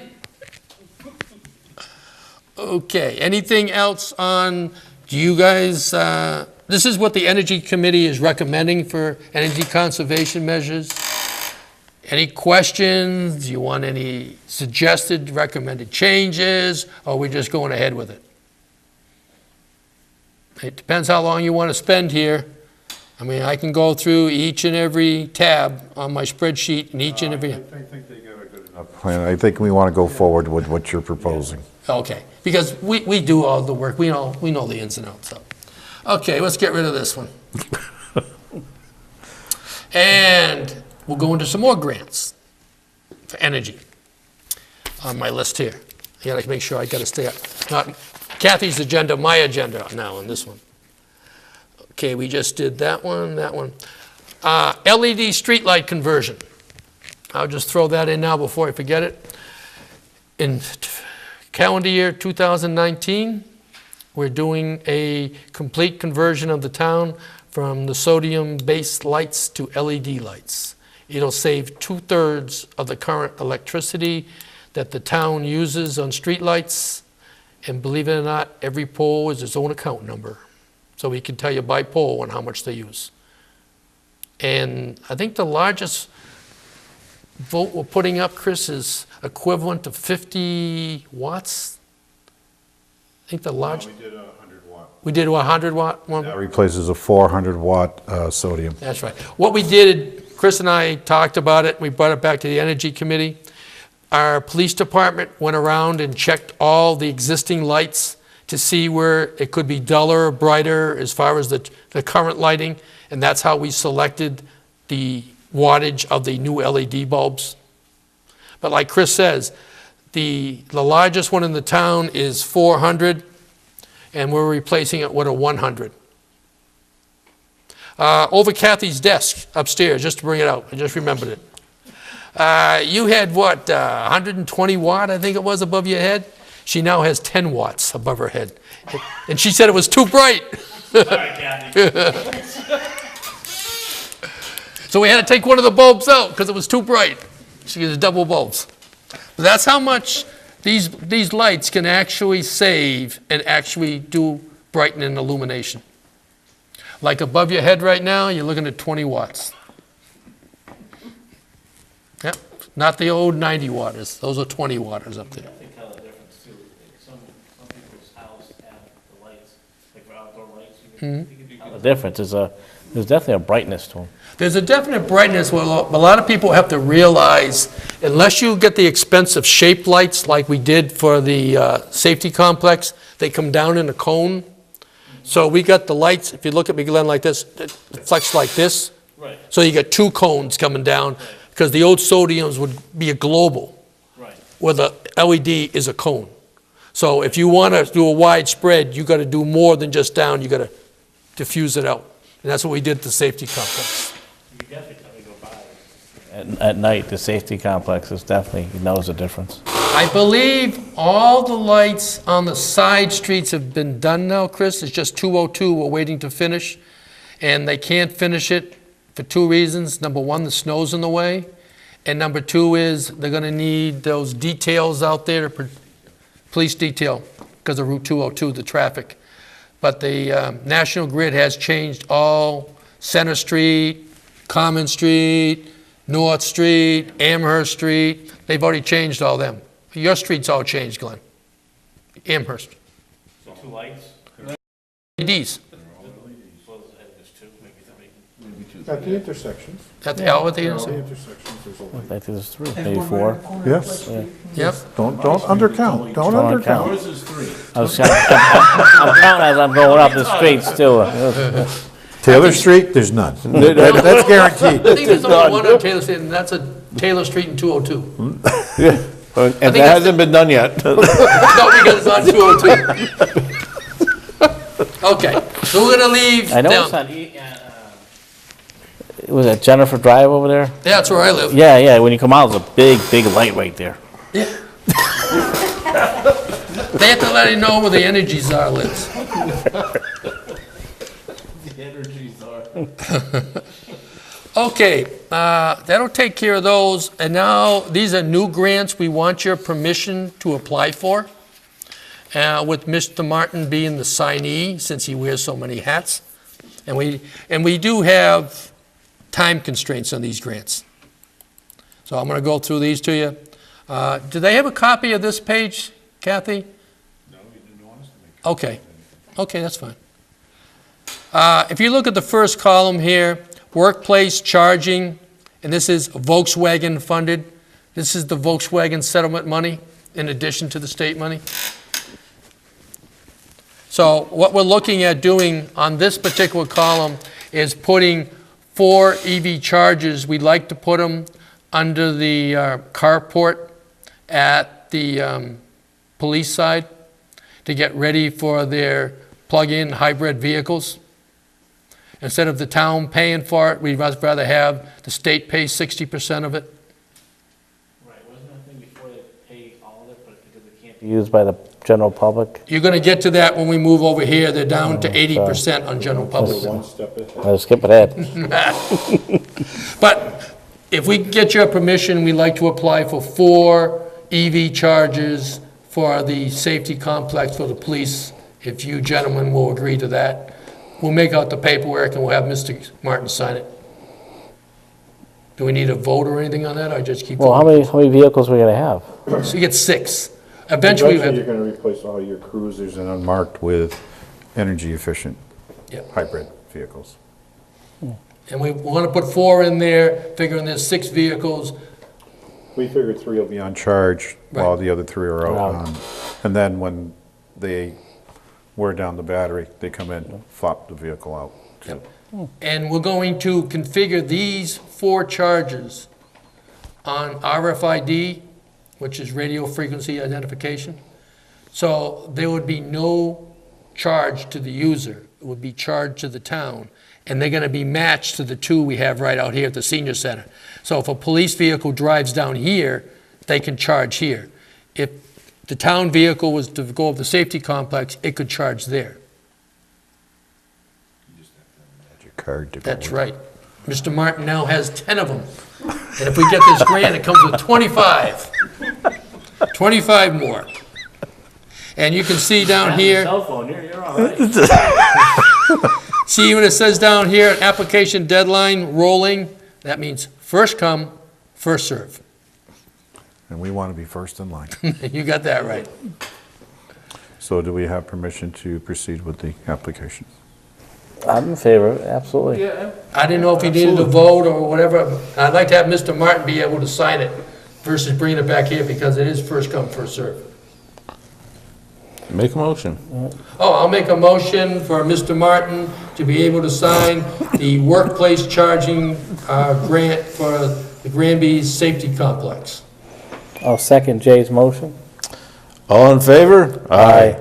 And Any just- opposed? And just to let you know, when I said workplace charging, that means all the employees in the safety complex, if they have hybrid vehicles, are allowed to charge them in addition to the town vehicle. Only if you give them a card. Only if. We get a card, yeah. What about other town employees? Yes. Yes, town employees are allowed to charge, As long as they have a card. as long as they have a card. Oh, well, time to go get a Tesla. They See, finally that's found a reason. But see, that's why they're giving you 60% of the funding, because you're gonna allow employees, and that's to encourage them to purchase hybrids and get rid of fossil fuels. So what's the cost? 60 cents per hour. No. What's the cost of the Chargers? Yes. Yes. Chargers, I think, are around 3,500. I think it's, yeah, about that It's either it's between $3,000 and $3,500 a piece. a piece. So we're getting 60% of that? Yes. Well, you have to pay 40%. Thanks, Jay. No, I didn't hear what you said. He said I said, so we're getting that means we get 60%. 60% Oh, I didn't of And you it. said, yes, we're paying Oh, 40%. I didn't hear that, I'm sorry. I didn't hear that. Like I said, I'm deaf in one ear and can't hear out of the other. Get over 3,000 hours bouncing around in a helicopter and see what your hearing's like.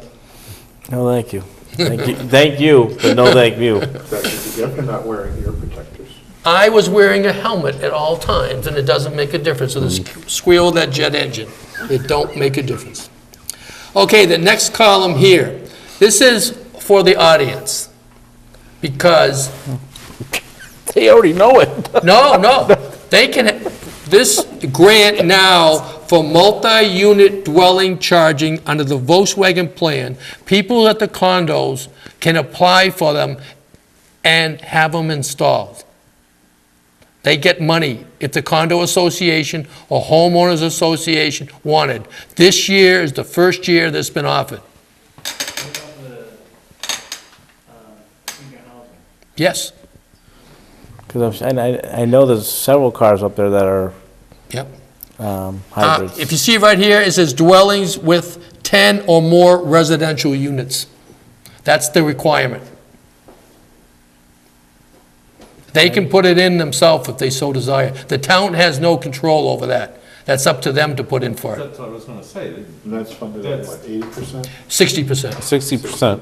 So they'd have to put in as part of their budget 40%. for state approval. Yeah, well, I mean, it'd be good for them, whether they know it or not, but it'd be good to give that information because, Well, that's one reason I said for the audience on GCAM. So they I think what Glenn is Yeah. asking is, can the board specifically send them a letter notifying them of said funding? funding, great. I don't have a problem with that at all. It's a great opportunity for them, you know? The condos over in 116 could do the same thing. You don't have to be owned by the state, you could be owned by yourself. Next door could do it. Yep, next door could do it, 10 or more dwellings could do it. Well, you know what, it'd be nice to see how many places in town would be eligible as far as 10 or more dwellings, and send a letter to them, letting them know that I think that's a good, There's an avenue that you can go down. yeah. Cost effective. Yeah, and down here it says rolling again. Yeah. That's a first come, first served. Yeah, So. but I think it's good relationship. Yeah, well, I don't have a problem with it. Let them I'm know it's just available to them. presenting you gentlemen the availability of the current grants and then get permission for what we want to do in town, but I have no problem when a letter goes out to anybody else. Yeah. I just wanted to make mention of it, so we left it on the chart. The only one that would be hard is if it's like if a Maximilian Drive has a homeowner association or like Trout Lily, those type of things. I don't know if they actually, Yeah. 'cause I think Trout Lily was supposed to have a homeowners association, but I don't know if they ever formed one.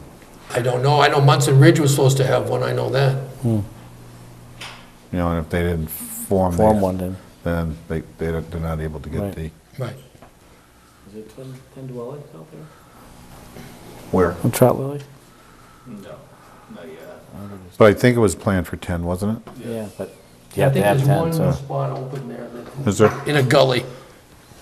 And it's been like that way since 1988 because we looked out there to buy, so I mean, and it's still there. The gully's still there? The gully's still there. Hasn't been filled in yet. That's why we built what we did.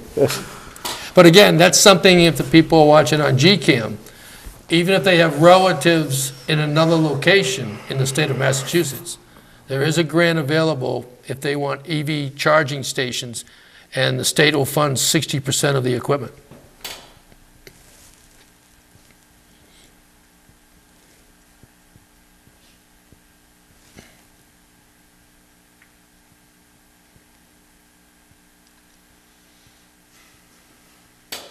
Okay, Glenn? Pen's done? Oh, I just wanted to wait before I give you a chance, because now we're going to go into public access charging. These are like the ones at the school, where currently it costs the town 60 cents per hour to charge a vehicle, where we currently charge the people $1 per hour, because we got to pay a $7.95 fee per month for the transactions and stuff, so we round it out to an even dollar. We would like to order 4 EV chargers, and you notice this says equipment and installation, 80%. How much are they used already at the school? They are being used. They are being No, I'm used. just wondering. Well, we found out that 2 of them are not working, Okay, so we need to get them repaired. okay. But, and the reason we found that out is you saw someone try to use their card to go in number 1, was in for a second, came out, went into number 2, was in for a second, came out, and then number 3 worked. And then Jay went up with the town credit card and tested them Yeah. and found out that 2 of them were not working. And those would be covered under the school, because it's got the 1-year warranty and all the stuff in the school. So we looking want, to add how many more to the school, Jay? none. I want to add these 4 to the new library. Or new library? Okay. They would be like the ones at the school. Okay, okay. I'd like to put 4 of them up to the new library. And like I said, they're gonna pay 80% of the equipment and installation. But look at the date, March the 18th. I don't think we'll have time to do that one. It depends on how the committee wants to work. You just told me they're burnt out. They are burnt out, look at them. Only half of them could make it. You tell them a slave Oh, I think they're driver. ready to go. Look at them, they're ready. You tell me, well, might as well put an ad out right now that we're looking for more members for the Energy Committee, because we need more help. Whenever I can, I do that. But again, if you gentlemen would consider, we'd like to apply for 4 EV chargers for the new library, because the state will pay 80% of not only the equipment, but the installation cost. And to make that a LEED, leading energy engineered developed building, it's got to have some type of charger there. And it doesn't have them yet, and it's got all that asphalt and everything else that would have to be molded under. So we're looking at using the other side where the curb is, where the workers currently park, and it'll be, have to just tunnel under the sidewalks. So basically, we're really getting like 4, but really kind of just paying for We're paying 20. 1. Right, if we're paying our exactly. own. That's, Exactly. But again, we need your approval to go ahead, because we're not going to start work on it for an 18 April deadline if you're not going to approve it. well, Jay, you have my approval to get as much money as possible. You want to make a motion on that? Do we need a motion to move Oh, forward? you're creating a hell of a workload, I'll tell you that much right now. No, you don't have to. Well, yeah, you did for the other one. You just, basically, the board just is instructing the Energy Committee, as per their charge, to find as many grants as possible for the town of Granby. I think that was part of your original charge. Yes, it was, but also I'd like to say that Mr. Martin can sign the paperwork, so we don't have to go running around in circles and get you guys on a certain date, because we have to have it in by the 18th of March. Are you giving me permission to sign I'll make on a behalf of the motion. town on all energy grants? So I'll make a motion that we give Mr. Martin the permission to sign all energy grants as needed. for the I will town. definitely second that motion. All in favor? Aye. Aye. Any opposed? Just the committee. Okay, we'll move on to the 4th one.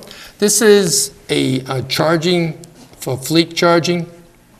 There's a question whether we could do the police cars or the F-350 that the facilities department wants under this. And they would put a charger there as well if we were to do that. But until we find out what kind of fuel, say the F-350 would use, or some of the highway department's off-road equipment, they might fall into the NEF column, number 5, which is VW open solicitation, where they'll pay 80% for the government.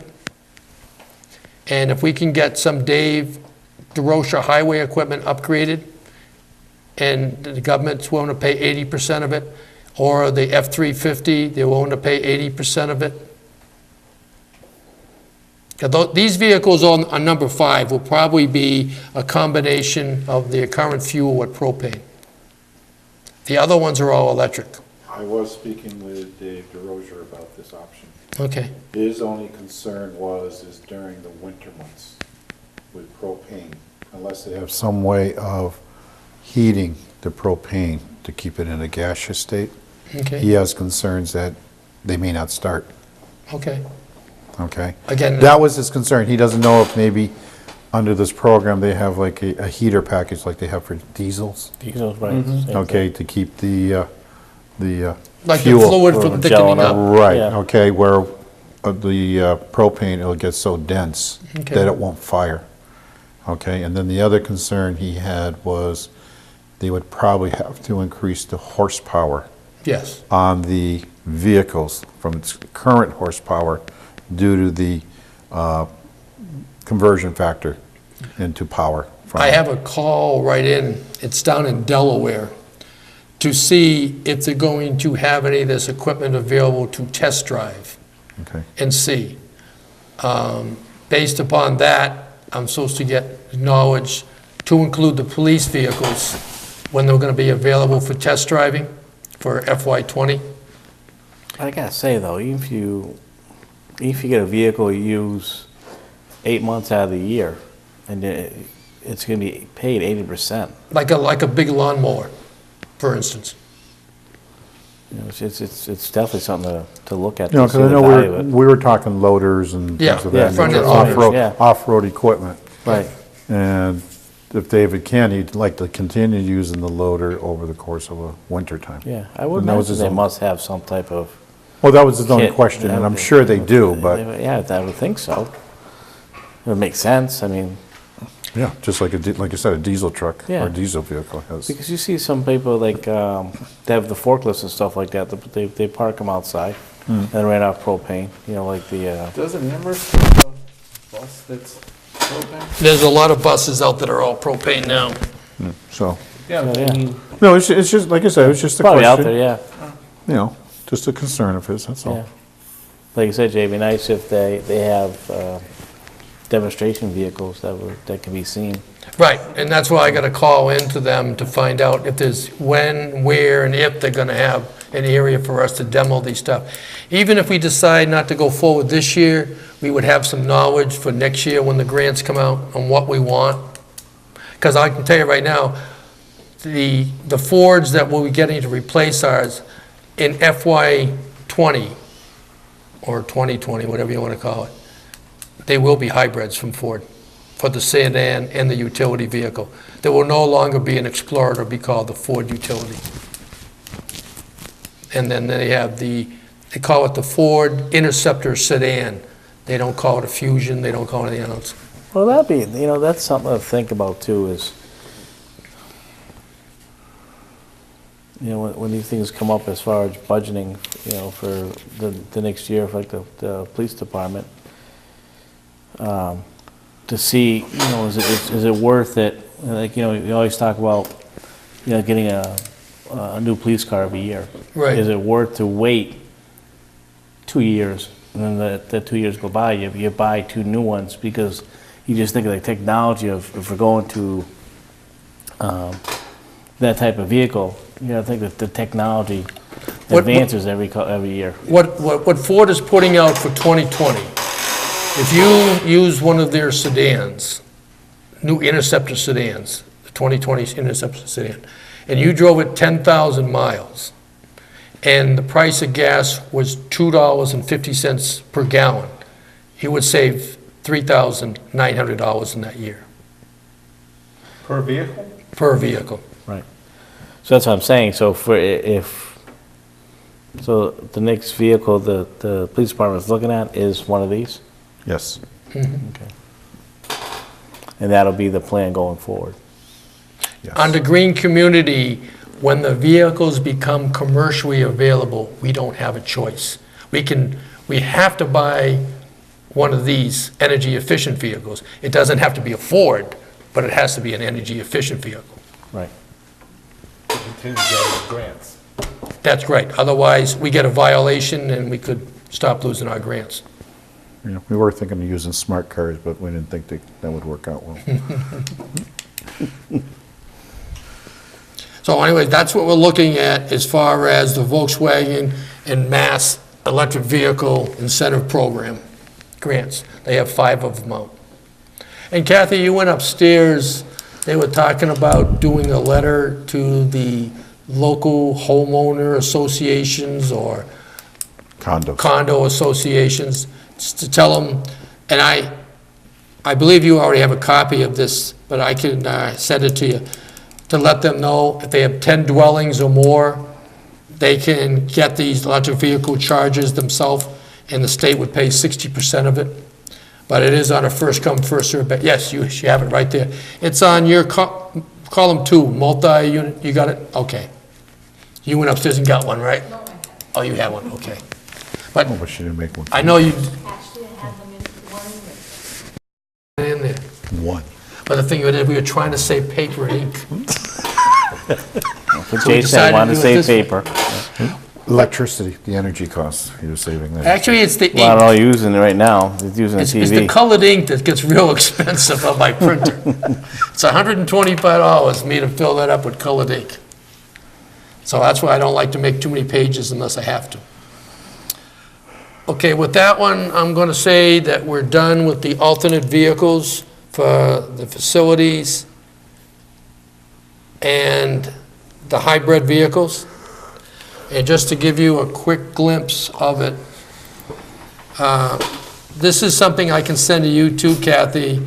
No, you're like, this is the workplace charging one. You can get $50,000 per street address. Up to $50,000 per street address. But you gotta have signs and the parking spots have to be reserved for EV charging only.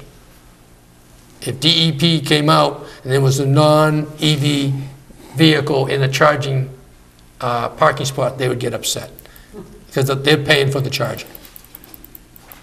And like I say, the town's cost currently is 60 cents per hour to charge a vehicle. And that's why we're charging $1 an hour at the school to round it off and pay for the monthly service charge of $7.95. Chris and I, when we worked it out, we did that before. Okay, with that being said,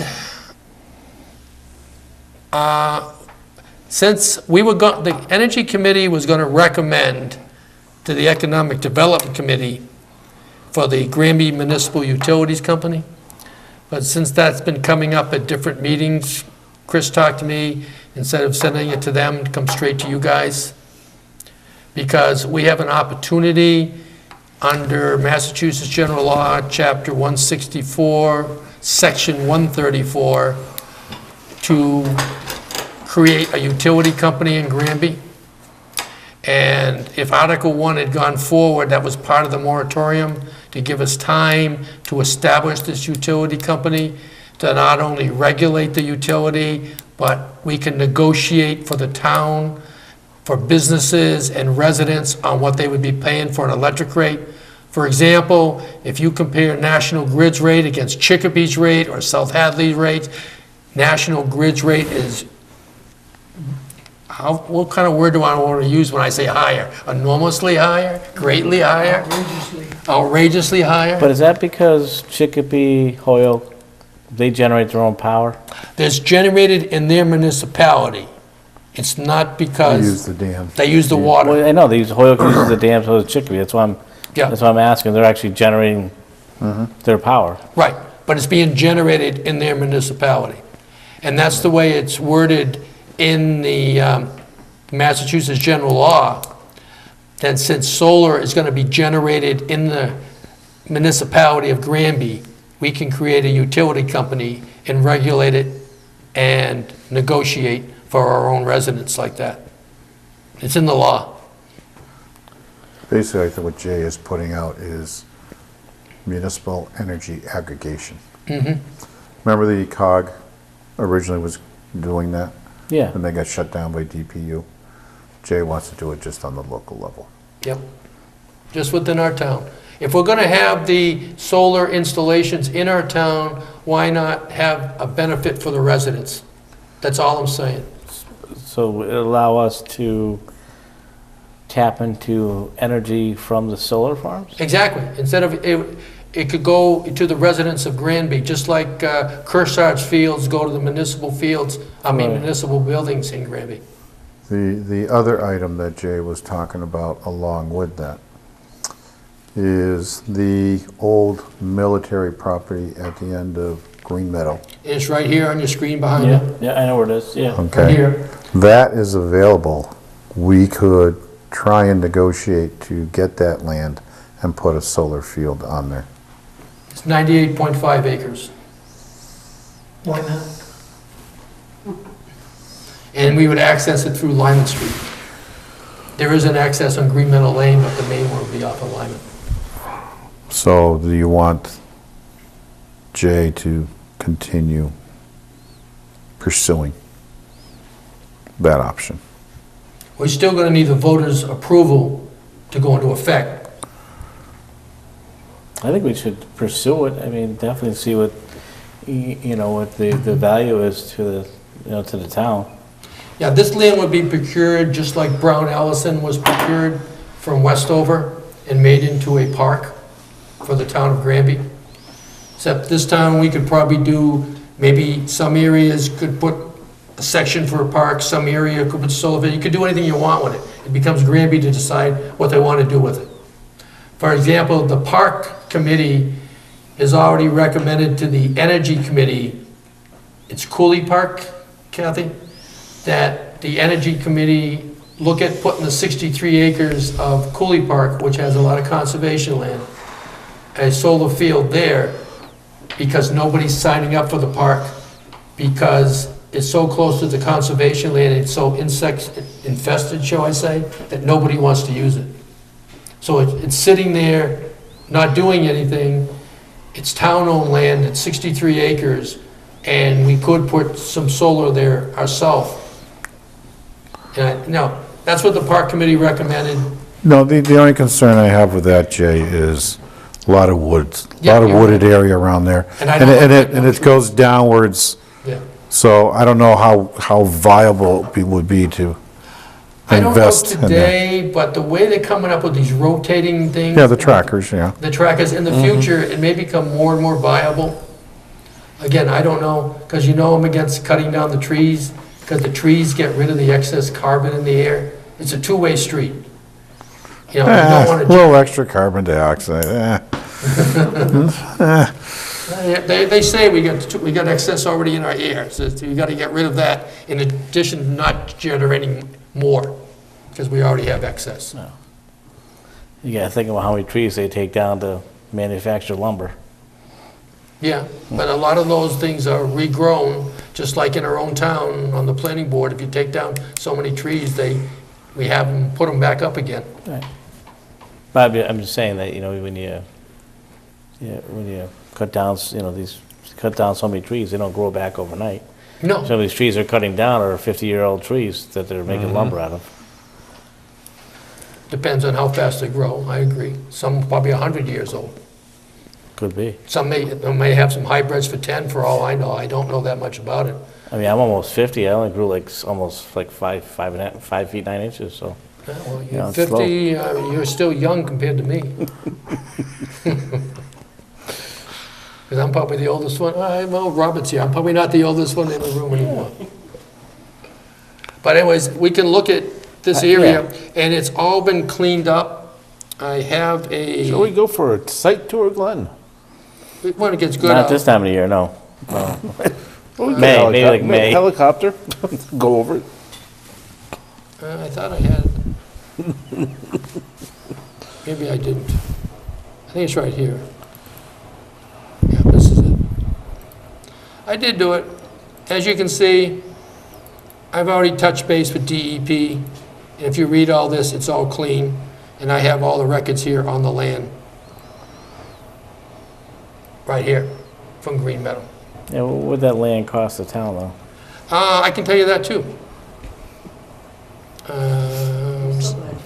Yes, so glad you asked that. How much an acre? Well, we can get it for, it's less than the assessed value. I didn't ask that. I gotta remember where I put it now. But that property is owned by DCR now, right? That's correct. Not the federal government. Not the federal, it's owned by the state. Right, And it's the state, DCR. and the state would love to get rid of it for the simple reason they're paying us so much money in taxes. Then they wouldn't have to pay us in taxes. And the rumors I'm getting from my friends up in Boston, that if we don't put a solar field there, they are. Because the state's looking to put solar wherever they could. So why should it be a state solar field and not a Granby solar field? Depends how much the property cost. Well, I agree with you, Glenn. I agree entirely with There's you. a question I had. And here's the How card. much breaking? Here's the card. I don't know, I can make this some larger here. We go up to 100%. It's currently assessed at $217,800 for 98.5 acres. That's what the assessed value is. See, they didn't think I'd do my homework, huh, Kathy?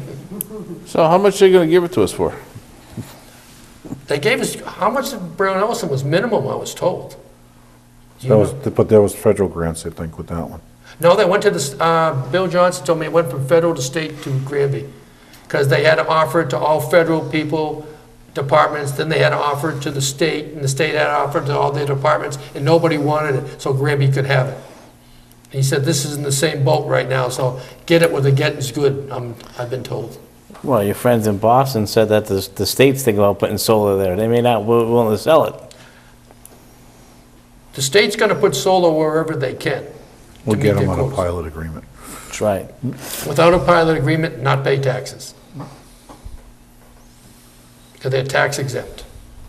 Who, the state? No, solar farms, ground mounted solar are tax exempt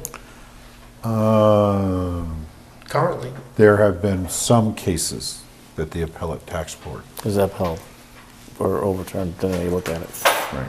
Yeah. Currently, according to Massachusetts general law, they are tax exempt. Hopefully, the legislature is going to change that. Because there's a lot of municipalities. I try to, was it Charlton?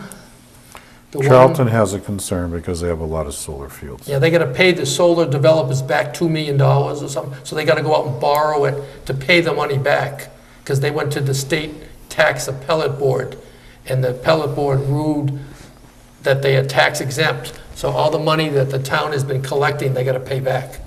Because, and if anybody files with the state tax appellate board, before the legislator makes it a change in the law, unless they make it retroactive, all the municipalities are gonna have to, across the entire state, are gonna have to pay the money back. They still say case-by-case basis. Yeah, depends on what the agreement you have with your own solar developer, if they're going to apply for it or not. Or if they'll be granted exempt status. That's correct. Right, because I would imagine they'd all be in line right now to do it. Because They'd be beating down the door. Right, They're that saved them beating- money. They are Yeah. beating down the door right now. No, I mean, every single one that has one in a city or town would be going in and saying, look, if we don't have to pay taxes on this, why are we? Basically, what I've been told, if they're an out-of-state solar developer, they are going to the state tax appellate board and filing. If they are within the state, they're kind of saying, well, I'm doing business in this state, and I know the legislator's gonna change it, so I don't wanna mess in my own backyard. But if they're out of state, they don't care. Like the application Belchertown has from South Africa, you think they really care? Yes, they do. The South Africans? Yes. I can't answer that, whether they care or not, I don't know. They're gonna take the money back, let's face it, money's money. Hey, how many times do you get letters and email from people in South Africa wanting to share their wealth with you? On a daily basis. But that's what it's assessed value, $217,800 for the 98 and a half acres. No, I'd be interested in what we could buy it for, though. I Right. mean, you know, it's something you gotta look at, though, too. How long would it take us to recoup that money if we're spending that on it? Well, when we were doing the other solar, when we had a look at the other flat land in Granby, for 15 acres, they were willing to give the town, I think it was $180,000 a year for 20 years. So if they're gonna give us, for 15 acres, they're gonna give us $180,000. What are they gonna give us for 98 and a half? Which we know is not all usable, because there is a stream through there and so forth. So I would think, based upon that, we could more and get the money back for it. But again, we have to have numbers in writing that people are going to stick to. Make a good marijuana farm too, wouldn't it? Gotta be zoned though, not in the right zone. We'll get a variance. It's gotta be inside a building. They make Butler buildings. We do make Butler buildings. There's a will, there's a way. Absolutely. So anyways, we're looking at establishing that Granby Municipal Utility Department, as well as looking at this Sand Plains State Park land acquisition. And so you gentlemen know about it. We were going to send it, say, to the Economic Development Committee, because it was money more than energy for the most part. But Chris recommended since there's been discussion about it at the planning board level now, and you wanted to know more about it, that we bring it to the select board. Instead of waiting for it to get to you, we just come straight to you. And you know some of these ad hoc committees, they just don't report back to you guys. So how does this affect, like, other people in town that we're talking about moving forward, maybe with a moratorium, something like that? How would that affect the town? As far as what? Putting the solar field. Would be the same. Be the same thing, same rules, Right, so, same rules. Well, Whatever the people decide. We haven't heard back from planning what their determination is on Right. that request. Yeah, but whatever planning decided for the residential is gonna be the same for the municipal. Well, unless the municipal asks for a variance, but otherwise it'll be the You wouldn't same. be able to. Not if the moratorium's in effect. You're right, because the moratorium is just giving you time to put it in place. And that's all we were looking for on Article 1, was to put all this kind of stuff in place, to give us more time to put it in place before the rules change. yeah, but that would directly impact the town as far as raising money. We like that idea of raising money for the town. But that would, I'm just saying that would directly impact the town. The voters have got to decide, just like they decide everything else. You know, I mean, we have bylaws that say if you have a 2.5-ton truck, you have to put it behind a fence. I mean, the people decided that. No, I know, So, I Jay, I'm mean, not, if people want to decide what they want around a solar farm, they'll decide. yeah, I'm just saying that just some of the conversations we'll be having, and we're here talking about maybe purchasing almost 100 acres of land for a solar farm. That's all I'm saying. I'm not talking about parking a truck. I'm just talking about, Well, I'm just saying a So bylaw should is we a let them move bylaw. forward? Oh, absolutely. I mean, All right. definitely, I think it's a, any way we can see that we can Generate. revenue Yep. and save taxpayer money, absolutely, why not? Mhm. I mean, if it's definitely reasonable and something to do. Definitely investigate it further. Definitely. Yeah, and I do have in here an email from the, that didn't come up. What's the one from the Mass Lottery, yeah, there? Yeah. Was that the casino? I got this from Eva Tor. She is the Deputy Regional Director for DEP. And it says, a portion of the property you inquired about was formerly used defense site that was owned and operated by Westover Air Force Base, which was remediated and previously closed. 3 underground storage tanks were removed in 1991 2 above-ground transformers were also removed, about 75 tons, and that's why I said, when you did the quarry, I wonder how many tons. How many tons? Yeah, because about 75 tons of petroleum-contaminated soil with chlorinated solvents were excavated and disposed of off of this site. The final risk assessment showed no significant risk, and the site was permanently closed in 2000.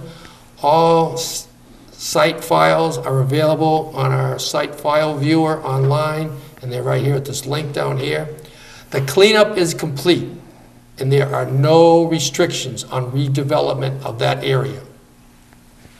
DEP has no restrictions on redevelopment of that area. And I got that in writing from Eva. Okay.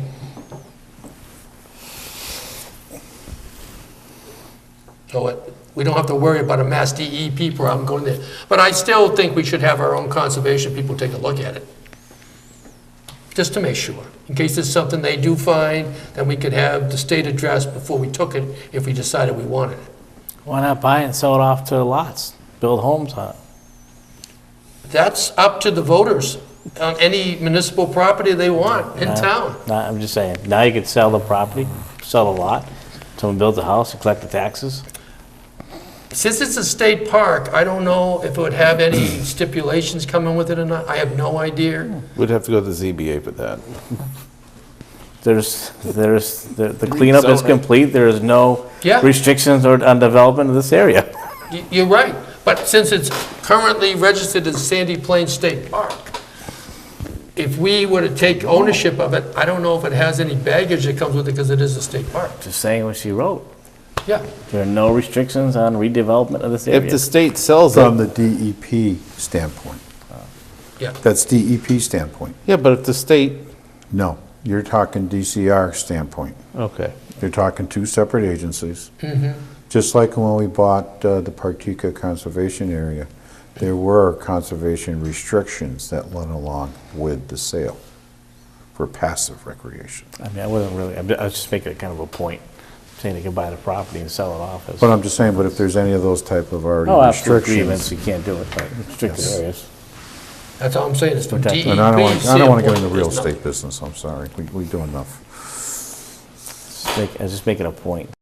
As far as- I'm just Other trying to make options. some money for the taxpayers. I said I was gonna cut any excess waste and generate revenue, that's all I'm trying to do.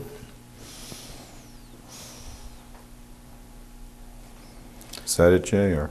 Only one more item, which is gonna be a touchy item, but we gotta do it anyways. Unfortunately, recently, the Energy Committee lost a member, passed away.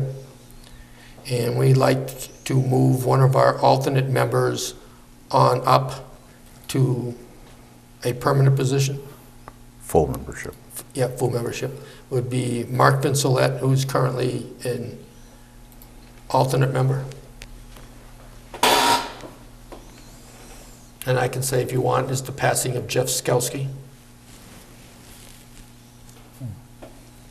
who a number of us knew quite well. That's why I Jeff said who? it. Jeff who? Jeff, who? I mean, we're looking like, you know, some of the other committees and stuff we've asked, like a resume or something like that. He's already an alternate on the So committee, we're good just to bring them up. just gonna bring him up. Just like we did when Don Zabrowski resigned, Right. we promoted one of the Full-time membership. to full-time voting member. And for your information, Mark Vincelette used to be a full-time member, but because of the school and the sports of his kids, he had to revert to an alternate. Yeah, Now he's willing to come back as a full-time member again. sure. Well, I'm fine with it. You need a Would the motion? appointment to expire with Jeff Skelski's original term, Yeah, which is at June? 30 June Do you 19. want to make the motion, Jay? Yeah, I'll make a motion. I make a motion that we allow Mark Vincelette to move from an alternate member of the Energy Committee to a full-time member on the Energy Committee. It would be effective until 30 June of 2019. I'll second Jay's motion. All in favor? Aye. Any opposed? And I'll close it out with this little thing here. If you got nothing to do on the 13th of March, you can watch the Rural Development Training Webinar on water and environmental programs and how to get loans and grants for water pipes. That's next on the agenda. Should we mention anything about this Saturday, Chris? I don't know if these gentlemen are coming or not. You can ask, or you can talk about I it. know they got an invitation for the Municipal Vulnerability Preparedness Workshop on Saturday, 9 March. I'll be out of town Okay. on Saturday. If there's somebody else you want to send, Chris, did you talk to Emily about how many we got coming, how many for the meals yet? All we got is 5 no-shows. That's all I've been told. So there's 30. Through the zoning respond with regrets. Right. So we don't know anything beyond that. What are you going to order for the catering for the breakfast? 30. meals? 30, okay. So if somebody here couldn't make it, they We'll could... bring doggy bags. No, I'm saying if somebody here couldn't make it, they could send somebody else, is all I'm saying. You know, if they wanted to. If somebody else is willing to come and sit here. Yeah. Because like Chris says, we only got 5 no-shows. So if you're going to be a no-show and we haven't heard about it yet, we don't know about it. Yeah, I'll drop it down to 29. 29. I like my doggy bag, though. For breakfast, lunch, or both? Both, please. Snacks too? Your snacks, too? Oh, jeez. Yes. Paid for by the grant. Maybe I'll come. The grant is, believe it or not, the grant is paying for all of that. They pay for all that. That's the DLT, no, that's not the DLT, that's That's the good stuff, though, MVP grant. Jay. It really is. What was that? That's good stuff. Hey, it's money, like I say, it's money that everybody here pays to the state. Let's bring it home and use it.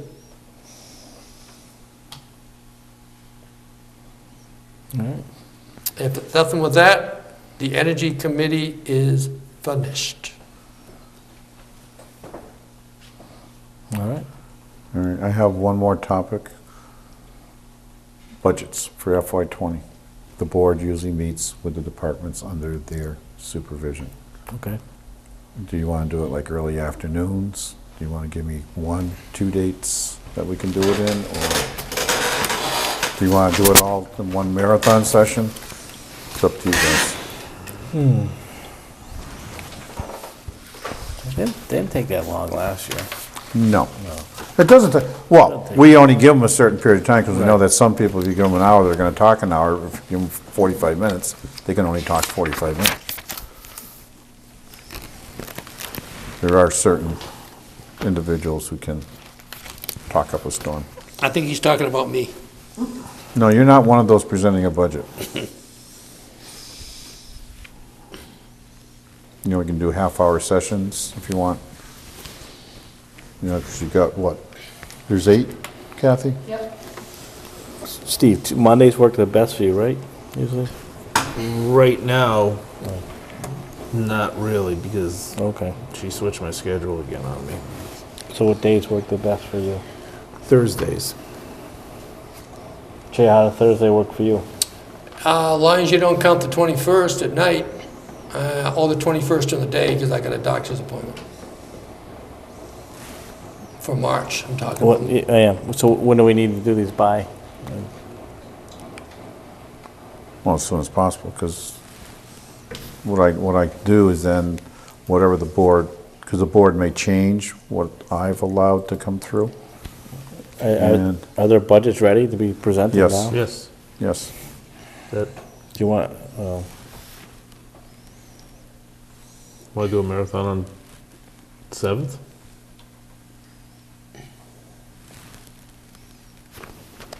it's a meeting, so that'd be posted though, right? Yes.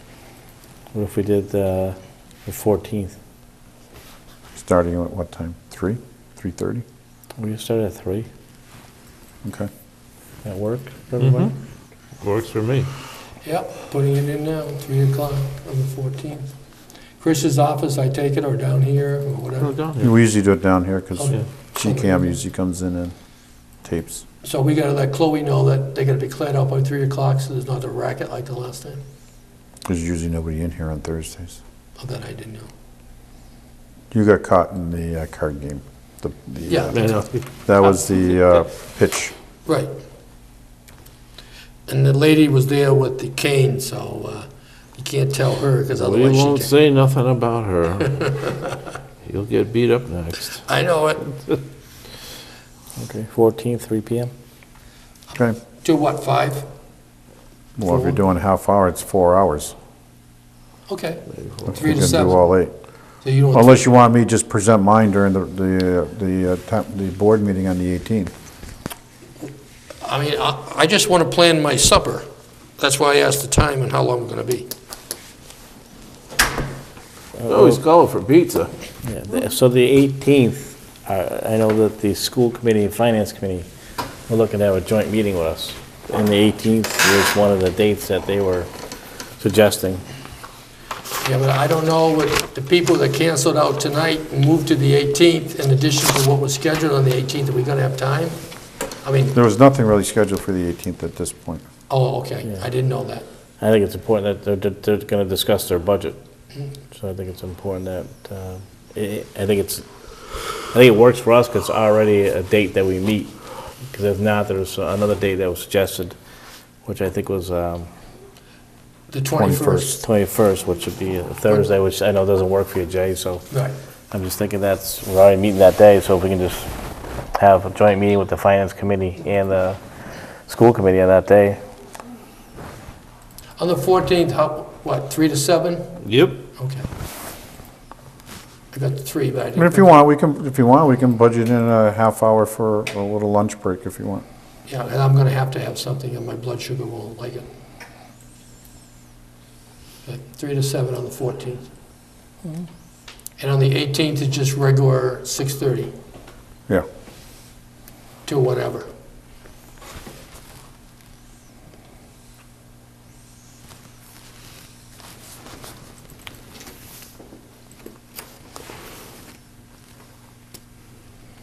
Is that what you want to do? Yeah, I think that works. Do you want us to break up, or put a plan of like a half hour for a little lunch break or supper break? Pizza and beer? Forget the pizza. Only if it has anchovies. Yeah, we can set aside half an hour for us. Sure. Okay. All right. I wonder if we can save some of that food from the 9th of March. That'd work. Sure. I know, Kathy, I'm bad. What can I say? Trying to save money. Do we have anything else? Yes, minutes. Meeting minutes. Meeting minutes. Well, Meeting it's minutes. probably in one of those folders right there. Correspondence, old business. Did I miss anything, guys? It's not in mine. Good luck with your knee. Do you know where you put them, Kathy? Ugh. Where is the minutes Do you folder? guys want to do another meeting before the 21st to work on the 18th? I don't. I may have it, hang on. Grants, or what do you want to do? You're gonna get something with a little sticker there. Yeah, minutes, I got it. It was underneath everything else.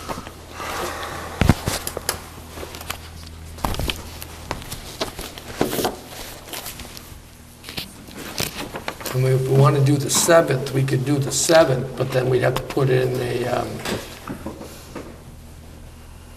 posting for tomorrow. That's fine with me, too. What time?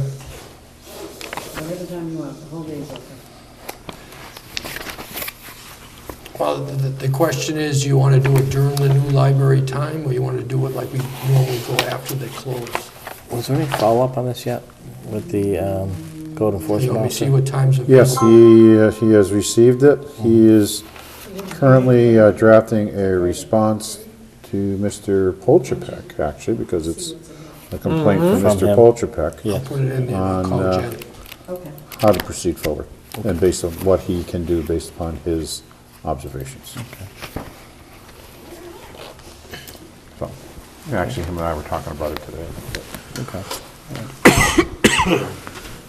I'm gonna make a motion that we accept the minutes from February 19th, 2019. Can I see them for a second? Oh, Did I sorry. initial the back of them, or I think I might initial.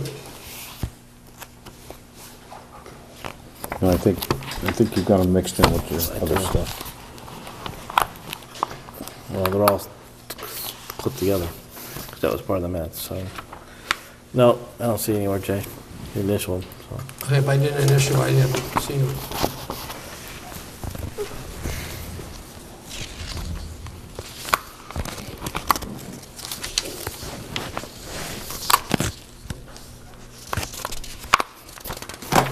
You have your phone on you? Yeah. He's the My one feet are getting upstairs. cold. Can you turn the heat up? No, I haven't, I don't have the app, I just got the app today. Actually sent me my username today. Okay, I did read these earlier before tonight, now that I recognize them. Okay.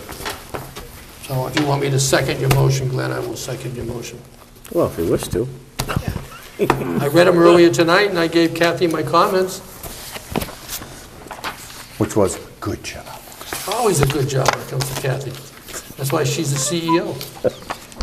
So did you second my motion? I did already. Oh, okay. All in favor? Aye. Any opposed? How many abstained?